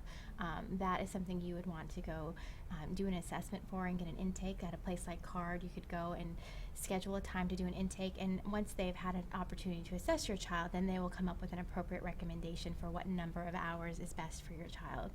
There are some general things that we know.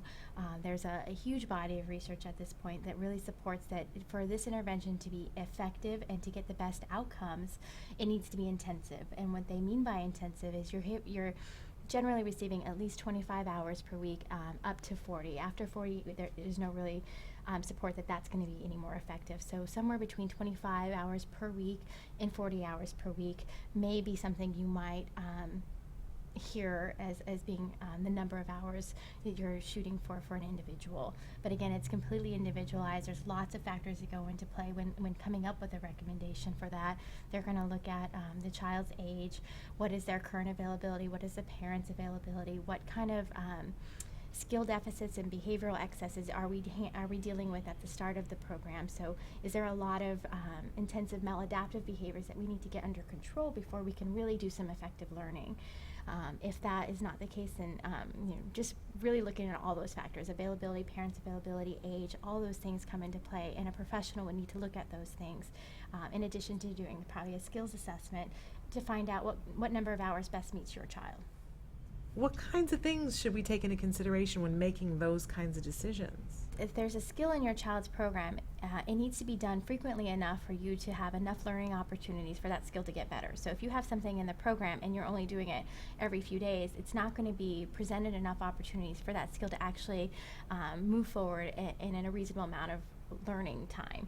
So you should be getting to your programs or the programs that are in that child's lessons in this program, frequently every day, I would say. But if you're not getting to all of them, some things you want to think about is there too many programs in this book?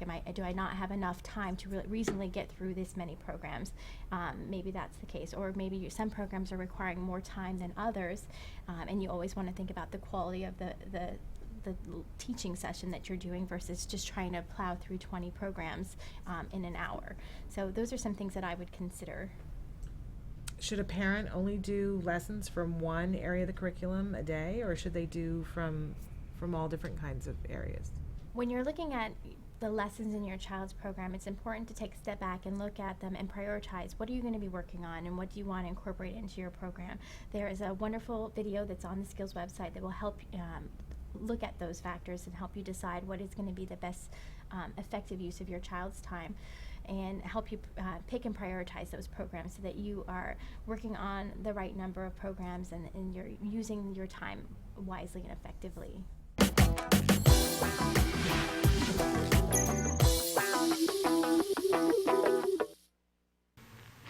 Welcome back to Autism Live. We're at the end of the day. I don't know where the time goes, but I hope that you got some good information today. You know, when we have time, I like to end the show with a little parent-to-parent moment. And because that's where I'm coming from. And in particular, talking to parents that are at the beginning. Getting that diagnosis, it can be, I want to say to you, it is one of the bumpiest times that there is. I won't say that it's the only bumpy time because there are other things on this journey. It's not easy. But if you can get to the place where you're at least accepting of your own emotions, we talked yesterday about you need a safe place to download them. You're going to have emotions, and that's not a bad thing. That's a good thing. But again, I loved Vince saying, don't try to hold it down because it does physical damage. I think that's absolutely true. And if you can work it out, I know that everybody has different circumstances, but if you can work it out and cling together and find a way to be kind to each other with whoever your partner is, that's a wonderful thing to work on and towards. If you can't. And I could just hear some of you saying, as Vince was talking about, go to therapy, and some of you saying, yeah, but my partner won't. But if you can work on it and stay together, I think that can be a very worthwhile thing to do. But what your circumstances are, what you're facing. Reach out in any circumstance that you're in and ask for help, whether it's that you ask us us for help or ask somebody else for help, even if you just need an ear, it's there for you. I know it's there for you because I'm willing. So do what you need to do. Stay together as much as you can as a family, but the one thing that I will tell you is that you will survive this. No matter where you are, no matter where your child is, you will survive this. And I have to be honest with you, and you're not going to want to hear this right now, but there are going to be some amazing things that happened to you and for you on this journey that you're going to look back and you'll be grateful for some aspects of it. I won't say that the whole thing will be hearts, flowers, and roses, but I believe that you've been called to this for a reason and that you're up to it, and that you will survive this, and you're going to be a better person for the things. When I think about if you had asked me 7 years ago if I could have done the things that we went through to be able to be where we are now, I would have assured you not. That it required me to stand up a little bit taller, to get a little bit of a stiffer spine, and to reach down into myself and pull some things out for my child that I wouldn't have been able to do had it been. If I couldn't have done it for myself, I'll assure you of that. But I'm grateful for the people that I've met on this journey and for the way in which I've gotten to know my child and my husband, which meant that there were some difficult times to breathe through. But I'm saying to you, stick it out. You're worth it. Your child is worth it, and you will survive it. Okay, this show is going to end, but when this ends, the conversation continues. That's what I want to say. Lots of different ways to get in touch with us. You can absolutely email us. You can phone us. You can still Skype us. You can talk to us on Facebook. You can tweet to us. All those lovely things. Don't forget that you can be watching the show on blip.tv, and you'll see all of the episodes there, so you can look it up by a specific date. You can watch us on YouTube and watch highlights, and you can download complete episodes on iTunes. They're all free in all the different places that we offer to you. If there is a way that you would like to be watching us that you aren't able to at this time, would you do me a favor and please let us know? Because that's what we want to know. If there's a service or a place that you want us to show up on, please let us know. We're working to be as available to you as we can be. Please let us know if there's a topic that we're not covering, information that you appreciated and used and was helpful to you, or information that just isn't appropriate for you, isn't working for you. We love to hear what you have to say.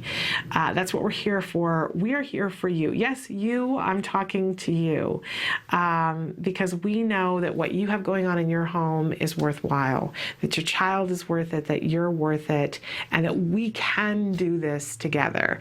I'm here to support you, but not only that, there's a whole team of people that you don't get to see that are amazing. Absolutely amazing. They've devoted their lives to helping our kids. It doesn't get any better than that. I know sometimes at 2 o'clock in the morning, it just seems like nobody is in this with you, but I want you to know that that's what it feels like. That's what it feels like, and you're entitled to that feeling, but I want you to know the truth is there's a whole team around the world of people who are in this with you. Parents, practitioners, teachers, therapists, scientists, we are all in this together, and we got to cling to that, because that's the way we're going to get this done, and we want to get this done, don't we? All right, let me tell you a little bit about what's happening tomorrow, and then we got to go. Tomorrow at 10 o'clock, we're going to have Evelyn Gould with us. She's a BCBA. She's wonderful. It's a regularly weekly spot that we do. And then at 11 o'clock, Let's Talk Autism with Shannon and Nancy. We are going to have some of the interviews from the Los Angeles Walk Now for Autism, the big celebrity interviews. You're not going to want to miss that. Especially an interview that Nancy did with Gary Cole. It was very moving. So you're definitely going to want to tune in for that. It's very exciting. That's at 11 o'clock. Let's Talk Autism with Shannon and Nancy. I have to say goodbye to you now, but until we see you tomorrow at 9 a.m., please give your kiddos a hug from us. Bye-bye.